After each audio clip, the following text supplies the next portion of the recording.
မင်္ဂလာပါခင်ဗျာကျွန်တော်ကတော့စာရေးဆရာဟန်ဆန်းဖြစ်ပါတယ်အဲ့တော့ဒီနေ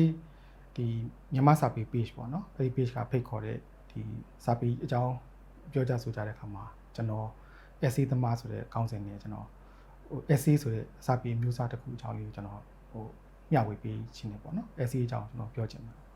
ဆိုတော့ကျွန်တော်ဒီမြန်မာစာပေပေါ့လေမြန်မာစာပေမှာကျွန်တော်တို့ခစ်ပေါ်စာပေလို့ပြောလာတဲ့ဟာရှိတယ်ပေါ့လေဆိုတော့အဲ့ဒီစာပေအမျိုးအစားတွေအများကြီးရှိတဲ့တဲမှာဒီနေ့ဆိုရင် essay ဆိုတဲ့စာပေအမျိုးအစားကတော်တော်ဖွံ့ဖြိုးပြီးနေတဲ့ဟာဖြစ်တယ်ပေါ့နော် essay လို့ပြောလိုက်လို့ရှိရင်စာဖတ်တဲ့ပရိသတ်တွေအကုန်လုံးကဒီစာပေချင်းမြတ်လို့တဲ့လူတွေစာပေမှာမှုရတဲ့လူအားလုံးကဒါတီးပြီးသားစာပေအမျိုးအစားတစ်ခုကျွန်တော်တို့ဖြစ်နေပြီပေါ့နော်ဒါလေးရှိပါတယ်အဲ့တော့ကျွန်တော်ကိုယ်တိုင်ကဒီစာပေမျိုးစားတွေထဲမှာဒီကြပြလိုကိစ္စမျိုးတွေဝတ္ထုလိုကိစ္စမျိုးတွေပြဇာတ်လိုကိစ္စမျိုးတွေစောင်းပါးတွေဝေဖန်ရင်းနဲ့ဆိုင်တဲ့ဟာမျိုးတွေနောက်ပြီးတော့ဒီ essay လိုဟာမျိုးတွေဆိုတော့ဒါမျိုးကျွန်တော်စာစုံမူရေးရတဲ့ဟာမျိုးကိုရေးကိုတာအရာပေါ့နော်ဒါတကူရေးစိတ်ဝင်စားမှုရကျွန်တော်တော်တော်လေးစိတ်ဝင်စားတယ်ပေါ့နော်ဒါပေမဲ့တစ်ဖက်မှာကျွန်တော်က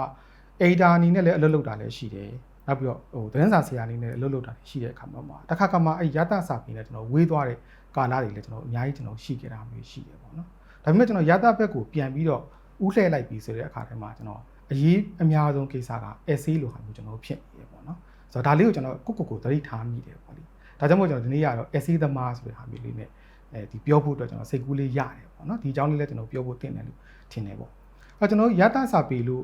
့ပြောလိုက်တဲ့အခါမှာကျွန်တော်တို့ရတဆိုတဲ့ဟာလေးကိုထည့်ပြီးတော့ပြောတာပေါ့နော်ဆိုတော့ရတစာပေလို့ပြောတဲ့အခါမှာဒီရတခံစားမှုဆိုတဲ့အကြောင်းလေးကျွန်တော်တို့ကရှိပြန်တယ်ပေါ့နော်ဆိုတော့အဲ့မှာရတဆိုတာဘာလဲဆိုတော့ကျွန်တော်ပြောဖို့လိုလာတယ်ပေါ့နော်အဲ့တော့ကျွန်တော်တို့ကတော့မြန်မာစာပေကလည်း2000ကျော်ခီးယူရှိနေတယ်အဲ့ဒါဒီကျွန်တော်ခုနပြောတဲ့ခေတ်ပေါ်စာပေမတိုင်ခင်မှာလည်းကျွန်တော်တို့မြန်မာစာပေရဲ့ကိုယ်ပိုင်ဟန်တွေကျွန်တော်ရှိခဲ့ပြီးသားပေါ့နော်အဲ့ဒါကျွန်တော်တို့ထက်တန်းကျောင်းတွေမှာမူလတန်းကျောင်းအလယ်တန်းကျောင်းတွေမှာသင်ခဲ့ဘူးတဲ့ပြို့တို့အလင်ငါတို့ဆိုတဲ့ဟာမျိုးဒါတွေအားလုံးကမြန်မာစာပေရဲ့အစပိုင်းတွေပေါ့နော်ဒါဗုဒ္ဓရဲ့ဒီဗုဒ္ဓဘာသာထွန်းကားလာတဲ့ကာလနေပြီးတော့စပြီးဖွံ့ဖြိုးလာဖြစ်တဲ့အတွက်ဒီဗုဒ္ဓဘာသာရဲ့လွှမ်းမိုးမှုတွေလည်းကျွန်တော်ပါတာကျွန်တော်တွေ့ရတာမျိုးရှိတယ်နောက်တစ်ခါကျွန်တော်ကိုလိုနီဖြစ်တဲ့ဟာမျိုးတွေနောက်တခြားဒီကူလူဆက်ဆံမှုရှိတဲ့ဟာမျိုးမှာဒါဒီတခြားဒီအင်္ဂလိပ်ဘာသာစကားနဲ့ပတ်သက်တဲ့ကိစ္စမျိုးတွေကျွန်တော်ဝင်လာတဲ့ဟာမျိုးကျွန်တော်ရှိတယ်ပေါ့နော်အဲ့မှာမှကျွန်တော်ကဘာကိုပြောချင်တာလဲဆိုတော့ခုနရတအကြောင်းလို့ပြောတဲ့အခါမှာကျွန်တော်တို့ကဒီရတကိုဘာလဲလို့ပြောတဲ့အခါမှာဘာအောင်ရတလို့ပြောတာလဲဆိုတော့ကျွန်တော်ပြောတဲ့ဟာလေးရှိတယ်ပေါ့နော်ဒါကိုကျွန်တော်တို့ကရတ9ပါးဆိုပြီးကျွန်တော်တို့ပြောကြတဲ့ဟာမျိုးကျွန်တော်ရှိတယ်ပေါ့နော်အဲ့ဒါမြန်မာရဲ့ရတလို့ပြောလို့ရှိရင်ရတ9ပါးဆိုတဲ့ဟာမျိုးကျွန်တော်တို့ဖွင့်ပြီးတော့ပြောကြတဲ့ဟာမျိုးရှိတယ်ပေါ့နော်ဆိုတော့အဲ့ရတ9ပါးဘာလဲဆိုတဲ့ဟာမျိုးကျွန်တော်ပြောလို့ရှိရင်တော့စာတပုတ်ကိုဖတ်လိုက်ရတဲ့အခါမှာကျွန်တော်ပြန်ပြီးခံစားရတဲ့ကိစ္စပေါ့နော်အရတာပေါ့နော်ဆိုတော့အဲ့ဒီအရတာကိုကျွန်တော်ဖွင့်ပြတဲ့ကိစ္စမျိုးဖြစ်တယ်ပေါ့နော်ဆိုတော့အဲ့9ခုကဘာလဲဆိုရင်ချစ်ခင်နှစ်သက်တာပေါ့နော်စာတခုကိုဖတ်လိုက်တဲ့အခါမှာသူကချစ်စရာကောင်းလိုက်တာနှစ်သက်စရာကောင်းလိုက်တာဆိုတဲ့ချစ်ခင်နှစ်သက်မှုဖြစ်စေတဲ့ရတတစ်မျိုးကိုကျွန်တော်ရှိတယ်နောက်တစ်ခုကရည်ရတယ်ပေါ့နော်ရေမောပျော်ရွှင်တဲ့ကိစ္စမျိုးတွေပေါ့ကျွန်တော်တို့ဒီမှာဟာတာဝတ္ထုတွေဆိုတာဒါရှိတယ်ပေါ့နော်ဆိုတော့ဒါရေမောပျော်ရွှင်မှုအတွက်ရတာကိုပေးတဲ့စာမျိုးတွေကျွန်တော်ဖြစ်တယ်နောက်တစ်ခုကအဲ့စာလေးကိုဖတ်လိုက်ပြီးတော့တနာစရာကောင်းလိုက်တာဒီဖြစ်ပျက်လေးရဆိုတော့ပေါ့တနာစိတ်ပေါ်လာတဲ့ကိစ္စမျိုးပေါ့နော်ဒါလေးလည်းကျွန်တော်တို့ရှိတယ်နောက်တစ်ခုကတော့ရေးရေးဆက်ဆက်ပေါ့ဥပမာပြောလို့ကျွန်တော်တို့တခါလဲတချို့ဟာမှာဆိုရင်ရှိတယ်ပေါ့နော်တခါရေးရေးဆက်ဆက်ဒီဖွဲ့ထားတဲ့ဟာမျိုးတွေလည်းကျွန်တော်ရှိတယ်ပေါ့အဲ့ဒါရက်စက်ကြမ်းကြုတ်တဲ့ဟာပုံမှာလည်းကျွန်တော်တို့ကစာဖတ်ပြီးတော့ရတဲ့အရာမျိုးကျွန်တော်တွေ့ရတာပေါ့နော်နောက်တစ်ခုကတော့အဲ့စာကိုဖတ်ပြီးတဲ့အခါမှာကျွန်တော်ရဲရင်တက်ကြွတဲ့ဟာပေါ့တက်ကြွလာတဲ့ရဲရင်လာတယ်ဆိုတဲ့ဟာမျိုးဖြစ်လာတဲ့ဟာမျိုးလည်းကျွန်တော်တို့ရှိတယ်ပေါ့နော်စာဖတ်လို့ရလိုက်တဲ့ကိစ္စပေါ့နောက်တစ်ခုကကြောက်တာပေါ့နော်ထိတ်လန့်တယ်ပေါ့အထိတ်လန့်တဲ့ဟာကိုလည်းလူကကြိုက်တယ်ပေါ့နော်အဲ့တော့ထိတ်လန့်ကြောက်ရွံ့တဲ့ရတာမျိုးလည်းကျွန်တော်ရတာမျိုးရှိတယ်နောက်တစ်ခုကဆက်စုပ်ယွန်ရှာတာပေါ့ဟိုယွန်စရာကောင်းလိုက်တာဒါကြီးကဆက်စုပ်စရာကောင်းလိုက်တာဆိုတော့နော်ဒါမျိုးကျွန်တော်ဖြစ်တဲ့ကိစ္စမျိုးတွေလည်းကျွန်တော်ရတာခံစားရတာရှိတယ်နောက်တစ်ခုကကျွန်တော်အံ့ဩတာပေါ့နော်အံ့ဩရတယ်ဆိုတဲ့ဟာမျိုးလည်းကျွန်တော်ရှိတယ်နောက်တစ်ခုကကျွန်တော်ဒီစာကိုဖတ်လိုက်တဲ့အခါမှာငြင်းအေးဝါတာငြင်းချမ်းသွားတဲ့ဟာမျိုးလည်းကျွန်တော်ရှိတယ်အဲ့တော့မြန်မာကနေပြီးတော့ကျွန်တော်ရတာစာပေလို့ပြောတဲ့အခါမှာခုနရတာ9ပါးဆိုပြီးကျွန်တော်ဒါအဲ့လိုခုနပြောတဲ့အချင်းရာအားလုံးကစာဖတ်ခြင်းကနေကျွန်တော်ရတယ်ဆိုတဲ့ဟာမျိုးကျွန်တော်ပြောတယ်ပေါ့နော်ဆိုတော့ဒီကလည်းကျွန်တော်တို့အသိမစိမ့်ပါဘူးကျွန်တော်တို့ရဲ့ဒီအလဲတန်းလောက်အထက်တန်းလောက်မြန်မာစာပေနဲ့ပတ်သက်တဲ့မြန်မာစာသင်ကြားမှုရှိလာလို့ရှိရင်ဒီရတာတွေအကြောင်းကကျွန်တော်ပါလာတာပေါ့နော်အထူးဖြစ်တော့အလဲတန်းအထက်တန်းအဆင့်ရောက်လာတဲ့အခါမှာကျွန်တော်ဒါ ဒီရတာကိုပါအကြောင်းကျွန်တော်ပြောတာရှိရဲနောက်တက္ကသိုလ်ဆိုလဲတက္ကသိုလ်ရောက်တဲ့အခါမှာလဲတခြားမေဂျာတွေယူသည့်တိုင်အောင်တော့မှမြန်မာစာပေကိုကျွန်တော်သင်ရတဲ့ခါမျိုးမှာဒီအကြောင်းတွေကကျွန်တော်အဆက်ဆက်နဲ့ကျွန်တော်ပါလာတာရှိတယ်အဲ့တော့ကျွန်တော်တည်ပြီးသားကိစ္စဖြစ်တယ်အဲ့တော့ရတာတစ်ခုကခုနပြောတဲ့ခါမှာစာဖတ်လို့ကျွန်တော်ပထမဆုံးရလိုက်တဲ့ကိစ္စအဲ့ဒီရတာလေးကျွန်တော်တို့ရသွားတဲ့ခါမျိုးရှိတယ်အဲ့ဒါစာဖတ်လို့ကျွန်တော်ရလိုက်တဲ့အတွေ့အကြုံလေးတစ်ခုပဲကျွန်တော်ဖြစ်တယ်ပေါ့နော်ဒီစာကိုဖတ်လိုက်တဲ့အတွက်ရတဲ့အတွေ့အကြုံဖြစ်တယ်ဆိုတော့တစ်ခါမှကျွန်တော်တို့ကအဲ့ဒီရတာလေးတစ်ခုရသွားတဲ့ခါမှာကျွန်တော်ပြီးသွားပြီလားဆိုတော့ဒီမှာကျွန်တော်ပြီးလို့မရဘူးဆိုတော့အရတာကိုပါကိုစာပေပညာရှင်ကြီးကကျွန်တော်သုံးသက်ပြလာတဲ့အနှစ်ချုပ်ပေးထားတဲ့ဟာတွေရှိတယ်။အရတာကိုပါရဲ့အနှစ်ချုပ်ကဘာလဲဆိုတော့နှစ်သက်ခြင်းပဲ။ကျွန်တော်ဒါလေးကိုဖတ်ရပြီးတော့အားလုံးဖတ်ပြီးတဲ့အချိန်မှာခုနရတာကိုပါတဲ့အားလုံးလည်းဖြစ်ရင်ဖြစ်မယ်၊တစ်ခုလည်းဖြစ်ရင်ဖြစ်မယ်၊နှစ်ခုလည်းဖြစ်ရင်ဖြစ်မယ်၊နှစ်ခုတည်းပို့တာလည်းကျွန်တော်ဖြစ်ရင်ဖြစ်မယ်။အဲ့ဒါအားလုံးရသွားရဲ့အနှစ်ချုပ်ကကျွန်တော်နှစ်သက်ခြင်းပဲရပါ။ဆိုတော့စာဖတ်တဲ့ခါမှာကျွန်တော်နှစ်သက်သွားတယ်နဲ့ပြီးပြီလားဆိုတော့အဲ့မှာကျွန်တော်မပြီးသေးပြန်ပေါ့နော်။ဘာတစ်ဆင့်ကျွန်တော်တို့သွားရသေးလဲဆိုတဲ့အခါမှာကျွန်တော်တို့ကအဲ့နှစ်သက်ခြင်းရဲ့နောက်မှာကျွန်တော်တို့ဘဝရဲ့အတိအမြင်ရဖို့လိုလာတယ်။ဘဝရဲ့အတွေးခေါ်ရလာဒီစာကိုဖတ်ခြင်းရဲ့အတိအမြင်ရလာအဲ့တော့စာဖတ်ခြင်းရဲ့ယတပညာယတစာပေကိုဖတ်ခြင်းရဲ့နောက်ဆုံးပန်းနိုင်ရဘဝအတိအမြင်တခုကိုကျွန်တော်ရသွားစေတဲ့ဟာပဲပေါ့နော်အဲ့တော့စာပေမျိုးစားအများစုရှိတဲ့ချိန်မှာကျွန်တော်တို့ကတက်တက်ချင်းမှာရက်သွားတဲ့ဟာမျိုးတွေလည်းရှိတယ်ပေါ့နော်ဒီဟာတော့ကျွန်တော်တို့ကဖြော်ပြရေးတက်တက်လို့ပြောမှဆိုရင်ပြောလို့ရတာပေါ့နော်ဖြော်ပြရေးမှာပဲပြီးသွားတာ။အော်ကျင်လိုက်တာကြိုက်လိုက်တာကြောက်စရာကောင်းလိုက်တာဝမ်းနဲ့စရာကောင်းလိုက်တာအားရှိလိုက်တာဆိုတဲ့ဟာမျိုးဖြစ်ပြီးတော့ပြီးသွားတဲ့ကိစ္စမျိုးပေါ့နော်ဒါမျိုးကကျွန်တော်တို့ကဖြော်ပြရေးအဆင့်မှာဖြစ်သွားတယ်လို့ပြောကောင်းပြောနိုင်တယ်ပေါ့နော်အဲ့တော့ဒါဟုတ်ပါတယ်လို့မဟုတ်ပါဘူးလို့ဆိုတဲ့ဟာပညာဆိုင်ရာအဆောက်အအုံကနေပြီးပညာရှင်ကြီးတွေကနေပြီးတော့ဒီဟာပေါ်မှာသူတင်နေပြုမယ်လေ့လာမယ်ဆိုတဲ့ဟာမျိုးကျွန်တော်ဖြစ်နိုင်တဲ့ဟာမျိုးရှိတယ်အဲ့တော့တကယ်တမ်းစာပေရဲ့တေချာရဲ့ကိစ္စတခုကနှစ်သက်ချင်းပြီးတဲ့အခါမှာဘဝရဲ့အတိအမြင်ကျွန်တော်ရဖို့လိုအပ်တာပေါ့နော်အဲ့တော့ဆရာကြီးတွေကလည်းရှေ့ကစာပေပညာရှင်ကြီးတွေကောဘာသာစကားပညာရှင်တွေကအကုန်လုံးရတယ်သူတို့ပြောထားတဲ့ဟာကစာပတ်ချင်းရတဲ့အခါမှာနှစ်သက်ချင်းဖြစ်တယ်အဲ့နှစ်သက်ချင်းနောက်ကနေပြီးတော့ကျွန်တော်တို့ကဘဝအတိအမြင်ကိုကျွန်တော်ရသွားတယ်ဆိုတဲ့အခါမှာဒါမှကျွန်တော်တို့ရဲ့စာပတ်ချင်းပန်းနိုင်ကိုကျွန်တော်တို့ရောက်ရတဲ့ဒီလမ်းဆုံးပန်းနိုင်တစ်ခုကိုကျွန်တော်ရောက်မှာစာပတ်ချင်းရဲ့ဒီအနှစ်သာရတစ်ခုကိုကျွန်တော်ဖြစ်တာပေါ့နော်အဲ့တော့ကျွန်တော်သုတေသနဒီစာတမ်းလေးတစ်ခုဟိုအခြေပြုပြီးတော့ရေးထားတဲ့သတင်းလေးတစ်ပုဒ်ဖတ်ဖူးတယ်ပေါ့သတင်းဆောင်မလေးလို့ကျွန်တော်ပြောနိုင်တာရှိတယ်ပေါ့နော်အဲ့တော့အဲ့ဒါတော့အနောက်တိုင်းကသုတေသနပညာရှင်တွေကနေပြီးလုပ်ပြီးတော့ဒီသုတေသနစစ်တမ်းရထွက်လာတဲ့ဆောင်းပါလေးပေါ့သူကဘာပြောလဲဆိုတော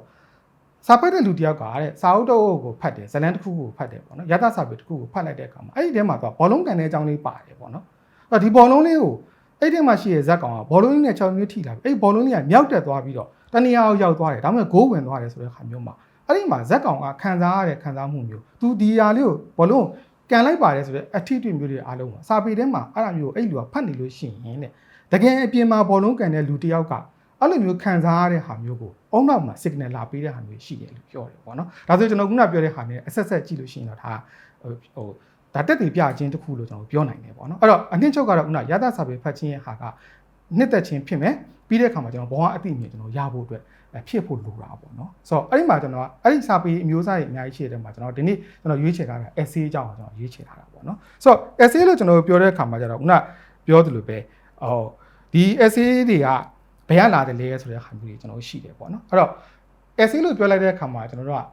ွန်တော်ငငယ်တွေကရင်းနှီးလာတဲ့စာစီစာကုန်းကိုပြည့်မြင်နေတာရှိတယ်ပေါ့နော်ဆိုတော့အင်္ဂလိပ်စာမှာလည်းကျွန်တော် essay ဆိုတဲ့ဟာမျိုးကျွန်တော်ရေးရတဲ့ဟာမျိုးရှိတယ်ဆိုတော့ဒီ essay ကိုကျွန်တော်မဆိုလိုပါဘူးပေါ့နောက်တစ်ခုကကျွန်တော်ဘာရှိသေးလဲဆိုလို့ရှိရင်တော့ academic essay တွေဆိုတာကျွန်တော်ရှိသေးတယ်ပေါ့နော်ပညာရေးဆိုင်ရာအဆောက်အအုံကနေပြီးတော့ဒီလောက်ထားတဲ့ essay တွေရှိတယ်ပညာရေးဆိုင်ရာမှာနဲ့ပတ်သက်ပြီးတော့ရေးကြတဲ့ essay တွေကျွန်တော်ရှိတဲ့ဟာမျိုးတွေလည်းကျွန်တော်ဟိုတွေ့နိုင်တယ်ပေါ့နော်ဆိုတော့ကျွန်တော်တို့ခုပြောတဲ့ essay ဆိုတဲ့ကိစ္စကယတစာပေထဲမှာရှိတဲ့ essay ဆိုတဲ့စာပေမျိုးစားတစ်ခုကိုပြောချင်တာအကြောင်းမှာကျွန်တော်သင်ခဲ့ရတဲ့ school essay တွေမဟုတ်ဘူး academic essay တွေလည်းကျွန်တော်မဟုတ်ဘူးပေါ့နော်နောက်တစ်ခုမှဆိုလို့ရှိရင်ကျွန်တော်လုပ်ငန်းခွင်ဝင်ဖို့အတွက်ဟလာလုပ်ငန်းခွင်ထဲမှာအလုပ်လုပ်ဖို့အတွက်ဒါမှမဟုတ်ကျောင်းလျှောက်ဖို့အတွက်ကျွန်တော်တို့ကိုယ်ပိုင် essay ရေးပေးရတဲ့ဟာမျိုးတွေလည်းကျွန်တော်ရှိတယ်ပေါ့နော်ဒါကိုလည်းကျွန်တော် essay လို့ခေါ်ကြတဲ့ဟာမျိုးတွေကျွန်တော်ရှိပါတယ်ပေါ့နော်ဒါပေမဲ့ကျွန်တော်ဒီနေ့သင်ပြခြင်းတဲ့ essay ကြတော့ခုနကျွန်တော်ပြောသလိုပဲဒီယတဖြစ်တဲ့ essay ကိုကျွန်တော်ပြောချင်တာပေါ့နော်အဲ့တော့ဒီ essay ဆိုတဲ့စကားလုံးကလည်းကျွန်တော်တို့ကအင်္ဂလိပ်စကားလုံး essay ဆိုတဲ့ဟာနေကျွန်တော်တိုက်ရိုက်ကျွန်တော်တို့ဒီမွေးစားလိုက်တဲ့စကားလုံးတစ်ခုကျွန်တော်ဖြစ်ပါတယ်ပေါ့နော်ဒီဟာကမြန်မာစာလုံးဖြစ်လာတဲ့မြန်မာစာမှာဖြစ်လာတဲ့ဒီမွေးစားလိုက်တဲ့စကားလုံးပေါ့နော်။ဘာနဲ့တူလဲဆိုရင်ကျွန်တော်ကွန်ပျူတာလိုဟာမျိုး editor လိုဟာမျိုး journal လိုဟာမျိုးပေါ့နော်။အဲ့လိုသုံးခဲ့တဲ့ကိစ္စမျိုးဖြစ်တယ်။ဒါပေမဲ့အစောပိုင်းခါလာတွေမှာအစောပိုင်းအချိန်တွေမှာကျွန်တော်တို့က essay ဆိုတဲ့ဟာကြီးတိုက်ရိုက်ဖြစ်လာတယ်မျိုးမဟုတ်ဘူးပေါ့နော်။ဒီမြန်မာစာပေမှာ essay ဆိုတဲ့ဟာရောက်လာတဲ့အချိန်မှာရှေ့ရဆရာကြီးတွေကစာတန်းလို့ပြောခဲ့တဲ့ဟာမျိုးရှိတယ်ကျွန်တော်စာတန်းငယ်လို့ပြောခဲ့တာရှိတယ်ရတစာတန်းငယ်လို့ပြောခဲ့တဲ့ဟာရှိတယ်စာညွန့်လို့ကျွန်တော်ပြောခဲ့တဲ့ဟာရှိတယ်စာမွန်ဆိုပြီးကျွန်တော်ပြောခဲ့တဲ့ဟာရှိတယ်ပေါ့နော်ဆိုတော့ဒီလိုအများကြီးကျွန်တော်တို့ ဒီကိုပိုင်မြန်မာစာမှာရှိတဲ့စာလုံးတွေနဲ့ကျွန်တော်တို့သုံးပြီးတော့ဟိုဖြစ်ခဲ့တဲ့ဟာမျိုးကြီးလေကျွန်တော်တို့ဟိုရှိခဲ့တဲ့အကြောင်းအရာတွေရှိပါတယ်ဆရာကြီးတွေကနေပြီးအဲ့လိုစူးစမ်းခဲ့တဲ့ဟာတွေရှိတယ်ပေါ့နော်အဲ့တော့ဒါမျိုးကိုလည်းကျွန်တော်အခုချိန်ထိမှလည်းသုံးနေကြတာရှိတယ်ပေါ့နော်ဒါပေမဲ့ကျွန်တော်တို့အသုံးတွင်ကျယ်မှုနဲ့အများသုံးရတဲ့ကိစ္စတွေအားလုံးကတော့ဘာတွေဖြစ်လာလဲဆိုလို့ရှိရင်ကျွန်တော်တို့က essay ဆိုတဲ့စကားလုံးကိုကျွန်တော်သုံးလာကြတာပေါ့နော်ဆိုတော့အဲ့လိုမျိုးကျွန်တော်တို့ဟိုဖြစ်လာတဲ့ဟာမျိုးအခြေအနေမျိုးကိုကျွန်တော်တို့ဟိုတွေ့ရတယ်ပေါ့နော်ဆိုတော့ဒီစာပေနဲ့ပတ်သက်တဲ့ဘာသာစကားနဲ့ဒါတော့ခုနပြောတဲ့ဒီအသုံးလို့ဘာလို့ကိစ္စကြီးလဲ linguist ဆိုဆိုင်တဲ့ဘာသာစကားနဲ့ပတ်သက်တဲ့ဟာကြီးကျွန်တော်တို့ဖြစ်သွားတာပေါ့နော်ဘယ်လိုပဲဖြစ်ဖြစ်ကျွန်တော်တို့ကမွေးစားစကားလုံးပဲသုံးရသည်ဖြစ်စေဟလာဒီဗမာစာကိုမြန်မာမှုပြုတ်ပြီးတော့ပေါ့နော်မြန်မာမှာရှိပြီးသားစကားလုံးကိုသုံးရသည်ဖြစ်စေပေါ့နော်ဘယ်လိုအသုံးမဲ့ဖြစ်ဖြစ်အသုံးတွင်ကျယ်မှုနဲ့ဒီဒါအဓိကကြတယ်ပေါ့နော်တခါကမှကျွန်တော်တို့ကကိုဒီတခုတည်းမဟုတ်ဘူးပေါ့နော်ကိုမြန်မာစာအတန်းဝိုင်းတခုတည်းမဟုတ်ဘဲနဲ့နိုင်ငံတကာစာပေအတန်းဝိုင်းဒီ data တွင်းမှာရှိတဲ့စာပေအတန်းဝိုင်းနဲ့ဆက်ဆက်လာတဲ့အခါမှာကျွန်တော်တို့ကတချို့သောစကားလုံးတွေကessay လို့ပြောလိုက်တဲ့ဟာကတခြားဒီမြန်မာစာမဟုတ်တဲ့မြန်မာမဟုတ်တဲ့တခြားလူကလေဒီအားကိုကျွန်တော်နားလည်နိုင်တဲ့အခြေအနေမျိုးကျွန်တော်တွေ့နိုင်တယ်ပေါ့နော်ဒါကြောင့်မို့ဒီအသုံးမှာတော့ဘလို့အသုံးပဲဖြစ်စီဟလာ essay ဆိုတဲ့စကားလုံးကလည်းလူနဲ့ရင်းနှီးသားလည်းဖြစ်တယ်အကျွမ်းတဝင်လည်းဖြစ်တယ်အများစုလည်းအသုံးသင်နေတာဖြစ်တဲ့အတွက်ဘလို့သုံးမျိုးသုံးသည်ဖြစ်စီပေါ့နော်ဒီတကယ်တမ်းကျွန်တော်တို့ဒီအနှစ်သာရရှိမှုနဲ့ကျေပြန့်မှုနဲ့ဒီအရာရောက်မှုကလားအရေးကြီးတယ်လို့ကျွန်တော်ကိုယ်ပိုင်အဲ့လိုမျိုးလေးတွေ့ခေါ်တယ်ပေါ့နော်ဒါပေမဲ့တစ်ဖက်မှာလည်းတစ်ခါမှဆရာကြီးတွေစူးစမ်းခဲ့တဲ့ဟာလည်းတအားလှတယ်ပေါ့နော်မစာတန်းတို့ဆိုတဲ့ဟာမျိုးစာတန်းဆိုလည်းကျွန်တော်တို့ကဘာဖြစ်သွားလဲဆိုတော့တက္ကသိုလ်မှာရေးကြတဲ့စာတန်းတွေရှိတယ်ပေါ့နော်ပညာရေးဆိုင်ရာမှာရေးကြတဲ့စာတန်းတွေဒါနဲ့ကျွန်တော်ရောထွေးမှာဆိုးတဲ့အတွက်စာတန်းငယ်ဆိုပြီးလုပ်ခဲ့တဲ့ဟာတွေရှိတယ်စာမွန်းတို့စာညွန့်တို့ပေါ့နော်ဒါမျိုးတွေကျွန်တော်လုပ်ခဲ့တာအမတန်လှတယ်အမတန်ချစ်စရာကောင်းတယ်ဒါပေမဲ့အသုံးတွင်ကျယ်မှုရကျွန်တော်တို့က essay ဆိုတဲ့ဟာမျိုးဖြစ်နေတာပေါ့နော်ဒါကြောင့်မို့ကျွန်တော်ကိုယ်တိုင်လည်းဒီနေ့ပြောတဲ့အခါမှာကျွန်တော် essay သမားဆိုတဲ့ခေါင်းစဉ်မျိုးလေးရွေးချယ်ပြီးကျွန်တော်ပြောတာပေါ့နော်အဲ့တော့ကျွန်တော်တို့က essay ကတခြားစာပေနဲ့ဘာကွာတယ်လဲဆိုတဲ့အခါမှာကျွန်တော်တို့ဒီမှာဒီစာဖတ်ပရိသတ်နဲ့အရင်းနှီးဆုံးဖြစ်တဲ့အကျဉ်းဝင်ဆုံးဖြစ်တဲ့ဝတ္ထုဆိုတဲ့ဟာနဲ့ကျွန်တော်နှိုင်းယှဉ်ပြီးတော့ကျွန်တော်ပြောပြချင်တာပေါ့နော်ဆိုတော့ဝတ္ထုနဲ့နှိုင်းယှဉ်ပြောကြတဲ့အခါမှာတစ်ခါမှကျွန်တော်ဘာဖြစ်တတ်တယ်လဲဆိုတော့ဝတ္ထုကကောင်းတာလား essay ကကောင်းတာလားမဟုတ်ဘူးကျွန်တော်အဲ့ဒါကိုပြောချင်တာမဟုတ်ဘူးပေါ့နော်ဝတ္ထုကပဲအနုပညာဖြစ်တာလား essay ကပဲအနုပညာဖြစ်တာလားဒါလည်းကျွန်တော်ပြောချင်တာမဟုတ်ဘူးပေါ့နော်ဆိုတော့ဝတ္ထုနဲ့ essay နဲ့အခါမှာကျွန်တော်နှိုင်းယှဉ်ပြီးတော့ပြောချင်ကြတာမဟုတ်ဘူးပေါ့နော်တဘောကဝတ္ထုဒီဝတ္ထုပုံစံတစ်ခုရှိတယ် essay ဒီ essay ပုံစံကျွန်တော်တစ်ခုရှိတယ်မျိုးရှိတယ်ပေါ့နော်သူ့အလှတရားနဲ့သူရှိတယ်ဒါဆိုရင်ကျွန်တော်ဘာလို့ရှင်ပြောတာလဲဆိုတဲ့အခါမှာကျွန်တော်တို့ ਨੇ ရင်းနှီးကြောင်းဝင်ပြီးသားဖြစ်နေတဲ့စာဖတ်တဲ့သူတွေစာပေမြင်လို့တဲ့လူတွေအားလုံး ਨੇ ရင်းနှီးကြောင်းဝင်တာဖြစ်တဲ့ဟာတစ်ခုနဲ့ essay နဲ့ဘာကွာလဲဆိုတာကွာခြားချက်ကလေးကိုထင်သာမြင်သာရှိအောင်လို့ကျွန်တော်ပြောပြချင်တာဖြစ်တဲ့အတွက်ဒါနှိုင်းရှင်ပြီးတော့ပြောပြတာပေါ့နော်ရှင်ပြီးတော့ပြလိုက်တဲ့အခါမှာကျွန်တော်တို့ကဒီဘက်အလှတရားကိုလည်းမြင်ရမယ်ဟိုဘက်အလှတရားကိုလည်းမြင်ရမယ်ဆိုတဲ့ဟာမျိုးသဘောတည်းကျွန်တော်တို့ပြောတာပေါ့နော်အဲ့တော့ကျွန်တော်ကဝတ္ထုလို့ပြောလိုက်တဲ့အခါမှာ story ဆိုတဲ့ဟာမျိုးကျွန်တော်ပြောကြတယ်ပေါ့နော်ဒီ story ဆိုတဲ့အသုံးကရုပ်ရှင်တွေပဲမှာလဲကျွန်တော်သုံးတာရှိတယ်ကျန်တဲ့ကျွန်တော်တို့ဟို visual နဲ့ပတ်သက်တဲ့ဟာမျိုးတွေမှာလဲကျွန်တော်သုံးတာရှိတယ်တခြားပြဆက်လိုဟာမျိုးတွေမှာလဲကျွန်တော်သုံးတာမျိုးရှိတယ်ကျွန်တော်စာပေမှာလဲ story ဆိုတာသုံးတယ်ပေါ့နော်ကျွန်တော်တို့ကတော့ဒီမှာဝတ္ထုဆိုတဲ့ဟာမျိုးကိုပြောတယ်ပေါ့နော်အဲ့တော့နိုင်ငံတကာအဝန်းဝိုင်းမှာကျွန်တော်မြင်တွေ့ရတဲ့ဟာမှာတော့ဝတ္ထုနဲ့ပတ်သက်တဲ့ဟာမှာကျွန်တော်တို့က၄မျိုးလောက်ကျွန်တော်ခွဲတာကိုကျွန်တော်တွေ့ရတယ်ပေါ့နော်ဆိုတော့ဘာလဲဆိုရင်တော့လုံချင်းဝတ္ထုဆိုတဲ့ဟာမျိုးပေါ့ဝတ္ထုစာအုပ်အထူကြီးတွေပေါ့စာမျက်နှာ150 200ရှိမယ်ဇလန်ဇက်အိမ်အကြီးရှိမယ်ဇက်ကောင်တွေအများကြီးပါမယ်စက်တင်တွေအများကြီးပါမယ်ပေါ့နော်လုံချင်းဝတ္ထုကြီးတွေပေါ့တချို့ရဆိုလို့ရှိရင်စာအုပ်တွေအများကြီးလောက်ရတာရှိတယ်စာအုပ်တွေအများကြီးထွက်ရတာပေါ့နော်ဒီစာအုပ်နာမည်တစ်ခုတည်းကိုပဲဟိုဒီဇက်ကောင်နဲ့ဇက်အိမ်ကြီးကအကြီးဖြစ်လို့အတွက်ဒါကြီးကိုကျွန်တော်စာအုပ်တွေအများကြီးထုတ်ပြီးတော့စီးလိုက်ကြီးပေါ့နော်အဲ့လိုမျိုးသွားတဲ့ဟာမျိုးလည်းကျွန်တော်ရှိတယ်နောက်တစ်ခုတော့ကတက်အုပ်ထဲထုတ်ထားတဲ့စာအုပ်အထူကြီးတွေပေါ့နော်အဲ့လိုမျိုးလုံချင်းဝတ္ထုတွေလည်းရှိအဲ့ဒီမှာတော့ကျွန်တော်တို့ကဇက်အိမ်တွေအကြီးတွေဖြစ်မယ်ဇက်ကောင်တွေအများကြီးပါမယ်နောက်ခံအကြောင်းအရာတွေပါမယ်ခစ်အကြောင်းတွေပါမယ်ဆိုတော့เนาะဒီပတ်ဝန်းကျင်နဲ့ပတ်သက်တဲ့ဟာတွေကျွန်တော်အများကြီးပါမယ်ပေါ့နော်အဲ့မှာခစ်တစ်ခုတည်းကိုရေးတာလည်းပါမယ်ခစ်၃လေးခုကိုရေးတာလည်းပါမယ်ဆိုတော့အဲ့လိုအကြီးကျွန်တော်တိဆောက်ထားတဲ့ဟာမျိုးတွေပေါ့နော်အဲ့မှာဇက်ကောင်ရဲ့ဇရိုက်တွေပါမယ်စကားပြောတဲ့ဟာမျိုးတွေပါမယ်ဒါကိုလည်းကျွန်တော်လုံချင်းဝတ္ထုဆိုပြီးတော့မြန်မာခေါ်ကြတယ်ပေါ့နော်အဲ့လို story မျိုးကျွန်တော်တို့ရှိမယ်နောက်တစ်ခုကကျွန်တော်တို့ဘာရှိမလဲဆိုတော့ shock story ဆိုတာဟာမျိုးလို့ပေါ့နော်shock story ရဲ့သဘောကတော့ခုနပြောလို့ပဲဇက်ကောင်တွေလည်းအများစုပေါ့နော်ဇက်ကောင်တွေအများစုကဇက်ကောင်တွေပါတယ်ဇက်အိမ်တွေရှိတယ်ဒီနောက်တစ်ခုကခုနပြောတဲ့ dialogue တွေကျွန်တော်တို့ပါတဲ့ဟာမျိုးတွေကျွန်တော်ရှိတယ်ပေါ့နော်ဆိုတော့ဒါတွေမပါတဲ့ဝတ္ထုတွေလည်းကျွန်တော်ရှိပါတယ်ဒါပေမဲ့ကျွန်တော်ကအများစုရဲ့ဟာကိုကျွန်တော်ပြောတာအဲ့တော့ဝတ္ထုတွေရဲ့သဘောကတော့ရှေ့ဆရာကြီးတွေကဘာပြောလဲဆိုတော့ဒီဝတ္ထုတွေဆိုတာတဲ့တထိုင်နဲ့ဖတ်လို့ရတယ်တဲ့ခုနလုံးချင်းကတော့ကျွန်တော်တို့ကတထိုင်နဲ့ဖတ်လို့မပြီးဘူးပေါ့နော်အနည်းဆုံးစာဖတ်မြန်တယ်စာဖတ်တဲ့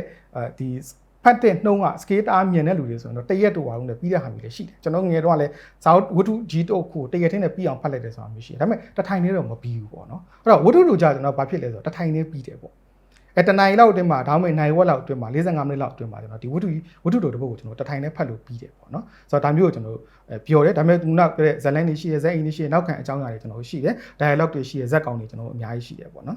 ဆိုတော့တကောင်လေးလည်းဖြစ်နိုင်တယ်ပေါ့နော်ဒါပေမဲ့ရေဘူးရအဖြစ်ကျွန်တော်တို့အဲ့လိုပြောကြတယ်ပေါ့အဲ့ဒီနောက်တစ်ခုကကျွန်တော်တို့ဘာပြောလဲဆိုတော့ novella လို့ခေါ်တယ်ပေါ့နော်ဆိုတော့အဲ့ဒါကတော့ကျွန်တော်ဝတ္ထုလက်လို့ပြောတဲ့ကိစ္စမျိုးရှိပါတယ်အဲ့ဒါဝတ္ထုလက်ကတော့ကျွန်တော်တို့ဒီမှာလည်းကျွန်တော်ရေးကြတဲ့ဟာမျိုးရှိတယ်အဲ့တော့ဝတ္ထုလက်ကလွယ်လွယ်ပြောရင်တော့နားနဲ့လွယ်အောင်ပြောရလို့ရှိရင်တော့ဝတ္ထုတို့နဲ့ဝတ္ထုရှည်ကြားထဲမှာရှိတဲ့အမျိုးအစားပေါ့နော်ဒါကိုကျွန်တော်ဝတ္ထုလက်လို့ခေါ်တယ်အဲ့တော့ကျွန်တော်မဂ္ဂဇင်းတွေအပတန်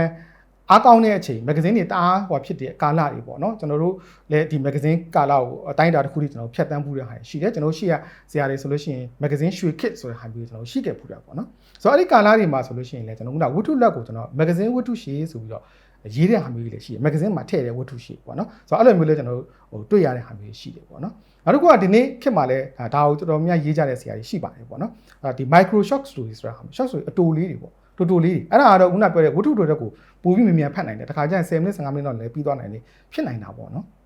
ဆိုတော့အဲ့လိုဝတ္ထုတွေလေးလည်းကျွန်တော်ရေးအဲ့တော့တမန်အဖြစ်တော့ကျွန်တော်တို့ကဒီဝတ္ထုတို့ story လို့ပြောလိုက်တဲ့အခါမှာခုနလုံးချင်းဝတ္ထုတွေ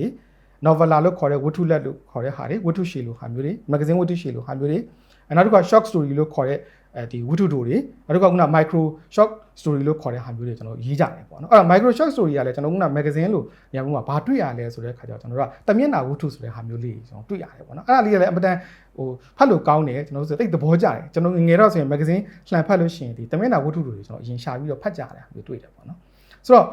ဒါလေးတွေကလည်းခုန4-5မိနစ်လောက်နဲ့ကျွန်တော်အချိန်ပြီးဖတ်လိုက်လို့ရှိရင်ဒါလေးကိုကျွန်တော်ရသွားတဲ့ဟာမျိုးပေါ့အဲ့တော့ဝတ္ထုရဲ့သဘောကအဲ့လိုကျွန်တော်တို့ဟိုဟာရှိတယ်နောက်တစ်ခုကခုနဘာရှိလဲဆိုတဲ့အခါမှာဒီဇက်ကောင်ရဲ့ဇယိုက်ကလေးတွေတော့ပြီးပြီးရင်တော့ဖွဲ့ပေးရတယ်အမျိုးရှိတယ်နောက်ပြီးတော့ဇက်ရဲ့အရှိန်ကိုတက်အောင်လုပ်ပေးရတာရှိတယ်ပေါ့နော်နောက်တစ်ခုကသူကဝတ္ထုရဲ့သဘောမှာအစအလယ်အဆုံးဆိုတာရှိတယ်ပေါ့နော်ဆိုတော့အလယ်မှာသူ့ရဲ့ဇက်ရှင်ကိုတက်အောင်မြင့်တင်တဲ့ဟာမျိုးတွေရှိတယ်အဲရုပ်ရှင်ဘက်မှာလည်းကျွန်တော်အများစုပြောကြ 3x setting လို့ပြောတဲ့ဟာမျိုးပေါ့နော်သူကစလယ်ဆုံးကိုကျွန်တော်ပြောတာရှိတယ်နောက်တချို့လည်းဘာပြောလဲရှိရင်အခင်းအခက်အဖြေပေါ့ဆိုတော့သဘောတော့ကအစလယ်ဆုံးတွေရှိပေးရတယ်ဇက်ရှင်တဲ့ဟာတွေသူကလုပ်ပေးရတယ်ပြီးရင်ဒီဇက်ကိုဖြည့်ပေးရတဲ့ဟာမျိုးရှိတယ်ပေါ့နော်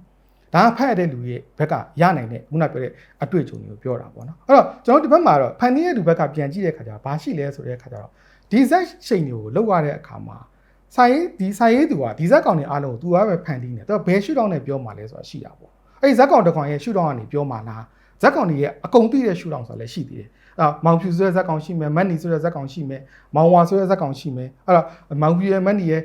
့ဒီခြေကြရဖြစ်မယ်မောင်ဝါနဲ့ပြဿနာတက်ကြမယ်ဒါမျိုးတွေမှာတော့ဇက်ကောင်တစ်ကောင်ချင်းစီရဲ့ character တွေရှိတဲ့အခါမှာအဲ့ဒီဇက်ကောင်တွေရဲ့ဟာပုံမှာမူတည်ပြီးတော့သူကစာရေးဆရာကအဲ့ဒီဇက်ကောင်တွေရဲ့တဘာဝအတိုင်းပဲသူကဗလိုက်ပြီးဖန်တီးပေးရတဲ့အခါမျိုးပါရှိတခါမှကျွန်တော်တို့တချို့စာရေးဆရာတွေပြောတာကြားဖို့လိုက်မယ်စာရေးသူတို့များလဲတော့သူဇက်ကောင်ကသူမနိုင်တော့ဘူးလို့ပါတော့ပေါ့နော်ဟာဒီဇက်ကောင်ဘယ်လိုထိရမလဲမသိဘူးဇက်ကောင်ကသူ့ကိုတားဟိုကလုံနေရဆိုတော့ဒါစာရေးဆရာကြီးကြုံတွေ့ရတဲ့ကိစ္စမျိုးပေါ့နော်အဲ့တော့ကျွန်တော်တို့ကခုနပြောလို့ပဲဒီအစုံတီးရှုထောက်တွေဟလာဇက်ကောင်ရဲ့ရှုထောက်တွေနောက်တစ်ခုက setting တွေလည်းကျွန်တော်ခုနပြောရတယ်ပေါ့နော်အဲ့တော့ setting မပါတဲ့ဝတ္ထုမျိုးတွေလည်းကျွန်တော်ရှိနိုင်တယ်ဒါပေမဲ့အများစုက setting ပါတယ်ဘယ်ခေတ်ကာလကိုကိုစားပြုတာလ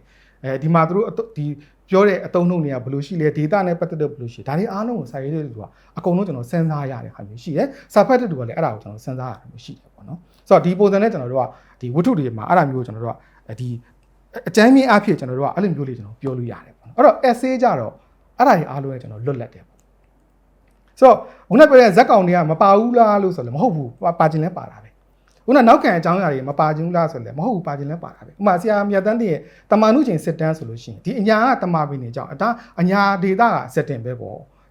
တမာပင်နေတန်းတွေကကျွန်တော်စက်တင်ပဲပေါ့ဒါဒီဆရာရဲ့ essay ထဲမှာအဲ့ဒါကျွန်တော်ပါနေရပဲပေါ့နော်ဆိုတော့ခုနပြောတဲ့ဟာမှာဒီလိုမျိုးတွေလည်းကျွန်တော်တို့ကတွေ့ရအဲ့တော့ဒါပေမဲ့ရေဘူးအားဖြစ်တော့ခုနပြောတဲ့ဇက်ကောင်တွေဇက်ဆောင်တွေဇက်ကိုအရှိန်တင်ရတဲ့ဟာမျိုးတွေဇက်ကိုအစအလယ်ဆုံးလောက်ရတဲ့ဟာမျိုးတွေအားလုံးက essay မှာကျွန်တော်မပါဘူးပေါ့နော်ရှုထောင့်ကဘယ်ရှုထောင့်ကလည်းပြောလို့ရှိရင်တော့ essay ကိုကျွန်တော်ပြောလို့ရှိရင် I ရှုထောင့်ပဲကျွန်တော်ရှုထောင့်ပဲကျွန်တော်ရဲ့အတွေ့ပဲကျွန်တော်ရဲ့အယူဆပဲကျွန်တော်ရဲ့အမြင်ပဲကျွန်တော်တွေ့နေတဲ့ဟာကိုကျွန်တော်ပြောနေကြတဲ့ဟာပဲပေါ့နော်ဥပမာကျွန်တော်တွေ့ခဲ့တဲ့ဟာကျွန်တော်မနေ့ကမွေးငါးလေးစားတာဗျာအဲ့ဒီမွေးငါးလေးကမြောင်းမြမွေးငါးလေးပေါ့ဘလို့ချက်ထားတာပေါ့ဆိုတဲ့ဟာကိုကျွန်တော်နဲ့အမတန်ရင်းနှီးကြောင်းဝင်ရတဲ့ကျွန်တော်မိတ်ဆွေတယောက်ကိုကျွန်တော်ပြောပြနေတယ်လို့ပေါ့အဲ့ပြောပြတဲ့အခါမြောင်းမြမွေးငါးကိုရန်ကုန်မှာစားရတဲ့အချိန်တော့ကျတော့ဘလို့လေးပေါ့မြောင်းမြမှာစားတဲ့အချိန်တော့ဘလို့လေးပေါ့ဆိုတဲ့ဟာမျိုးကျွန်တော်ပြောပြရတယ်ကျွန်တော်ရဲ့အတွေ့အကြုံကိုပြောပြနေရပဲအငံတွေတို့တူးတယ်တို့ဟလာချိုတယ်တို့စိတ်တယ်တို့နှစ်သက်တယ်တို့မနှစ်သက်ဘူးကျွန်တော်ရဲ့ကိုယ်တွေ့တွေကျွန်တော်ရဲ့ဟာတွေပဲကျွန်တော်ပြောပြနေတာဖြစ်တယ်အဲ့တော့ essay ရဲ့သဘောက I ရဲ့ရှုထောင့်ကျွန်တော်ရဲ့ရှုထောင့်ပဲ ကျွန်တော်ရဲ့ခံစားမှုတွေကျွန်တော်ရဲ့ဟွာတွေကိုပြောတာအဲ့ဒီမှာ setting လည်းပါခြင်းပါမယ်ဇလန်းတွေလည်းပါခြင်းပါနိုင်မယ်မပါခြင်းလည်းမပါဘူးပေါ့နော်ဆိုတော့အဲ့ဒီပုံစံမျိုးနဲ့ကျွန်တော်တို့သွားတဲ့အခါမှာဒါ essay ကတော့အလွယ်ပြောရင်ကျွန်တော် I shoot out ဖြစ်တယ်ကျွန်တော် user ကိုပြောတာဖြစ်တယ်သဘောတူခြင်းလည်းရတယ်သဘောမတူခြင်းလည်းရတယ်မှန်နေခြင်းလည်းမှန်မယ်မှားခြင်းလည်းမှားမယ်ဒါကျွန်တော်ပြောလို့မရဘူးပေါ့နော်ဒါပေမဲ့အဲ့ဒါမှာအားလုံးမှာကျွန်တော်ကတာဝန်ခံမှုတာဝန်ယူမှုမရှိဘူးလားဆိုတော့အဲ့လိုမဟုတ်ပါဘူး essay ဆရာမှာ essay ကသူရေးတဲ့အခါမှာ तू ကတာဝန်ခံမှုတာဝန်ယူမှုသူ့မှာရှိပါတယ်ဒါတော့သူ့မှာအဲ့ဒီတာဝန်ခံမှုတာဝန်ယူမှုက essay သမားမှမဟုတ်ပါဘူးစာပေသမားဘာလို့မဆိုဒီတာဝန်ခံမှုတာဝန်ယူမှုကသူ့မှာရှိရတယ်ပေါ့နော်အဲ့တော့ဆိုလိုချင်တဲ့ဒီပြစီးပြက်ကံပြက်လည်းမဟုတ်ဘူးဆိုပြီးတော့ပြောချင်တာပေါ့နော်အဲ့တော့လည်းပြောရင်တော့ဥနာကိုယ့်ရဲ့ကိုယ်တွေ့ခံစားမှုတွေကိုယ့်ရဲ့အတွေ့အကြုံတွေအားလုံးကိုကိုယ်ပိုင်ရဲ့ရှုထောင့်ကနေပြီးတော့ကျွန်တော်တို့ပြောပြတဲ့ဟာမျိုးကိုကျွန်တော်ကဒါ essay ကိုပြောတာပေါ့နော်ဆိုတော့ဒီဟာလေးနဲ့ပတ်သက်ပြီးတဲ့အခါမှာလည်းဆရာမင်းလူကသူ့ရဲ့ essay ချစ်သူဆိုတဲ့စာအုပ်လေးတစ်အုပ်ရှိတယ်ပေါ့နော်ဒီ essay ချစ်သူစာအုပ်ထဲမှာသူကဘယ်လိုလေးပြောပြတာလဲဆိုတော့ရှင်ဝတ္ထုနဲ့ essay ဘာကွာလဲဆိုတော့သူရှင်းပြတာတယ်ပေါ့နော်သူကိုယ်တိုင်ကဝတ္ထုတွေလည်းအများကြီးရေးတယ်ဟလာ novel တွေလည်းသူ့မှာရှိတယ်ဟလာဒီလူကြိုက်များတဲ့ဝတ္ထုတွေလည်းသူအများကြီးအများကြီးသူ့မှာရေးခဲ့တဲ့ဟာရှိတယ်တကယ် classic ဟာမျိုးတွေသူရေးခဲ့တာရှိတယ်ပေါ့နော်ဆရာသူ့ရဲ့စာပေဖြတ်သန်းမှုတွေအားလုံးမှာဝတ္ထုတွေအမျိုးအစားပေါင်းများစွာသူရေးခဲ့တဲ့ဟာမျိုးရှိတယ်သူ essay ကိုလည်းသူရေးတယ်ဒါကြောင့်သူ essay စာအုပ်လေးကိုလည်း essay ချစ်သူဆိုပြီးတော့သူတယူတရာလေးပေါ့နော်သူဒါလေးကိုသူလှုပ်ထားတဲ့အခါမှာအဲ့ဒီမှာသ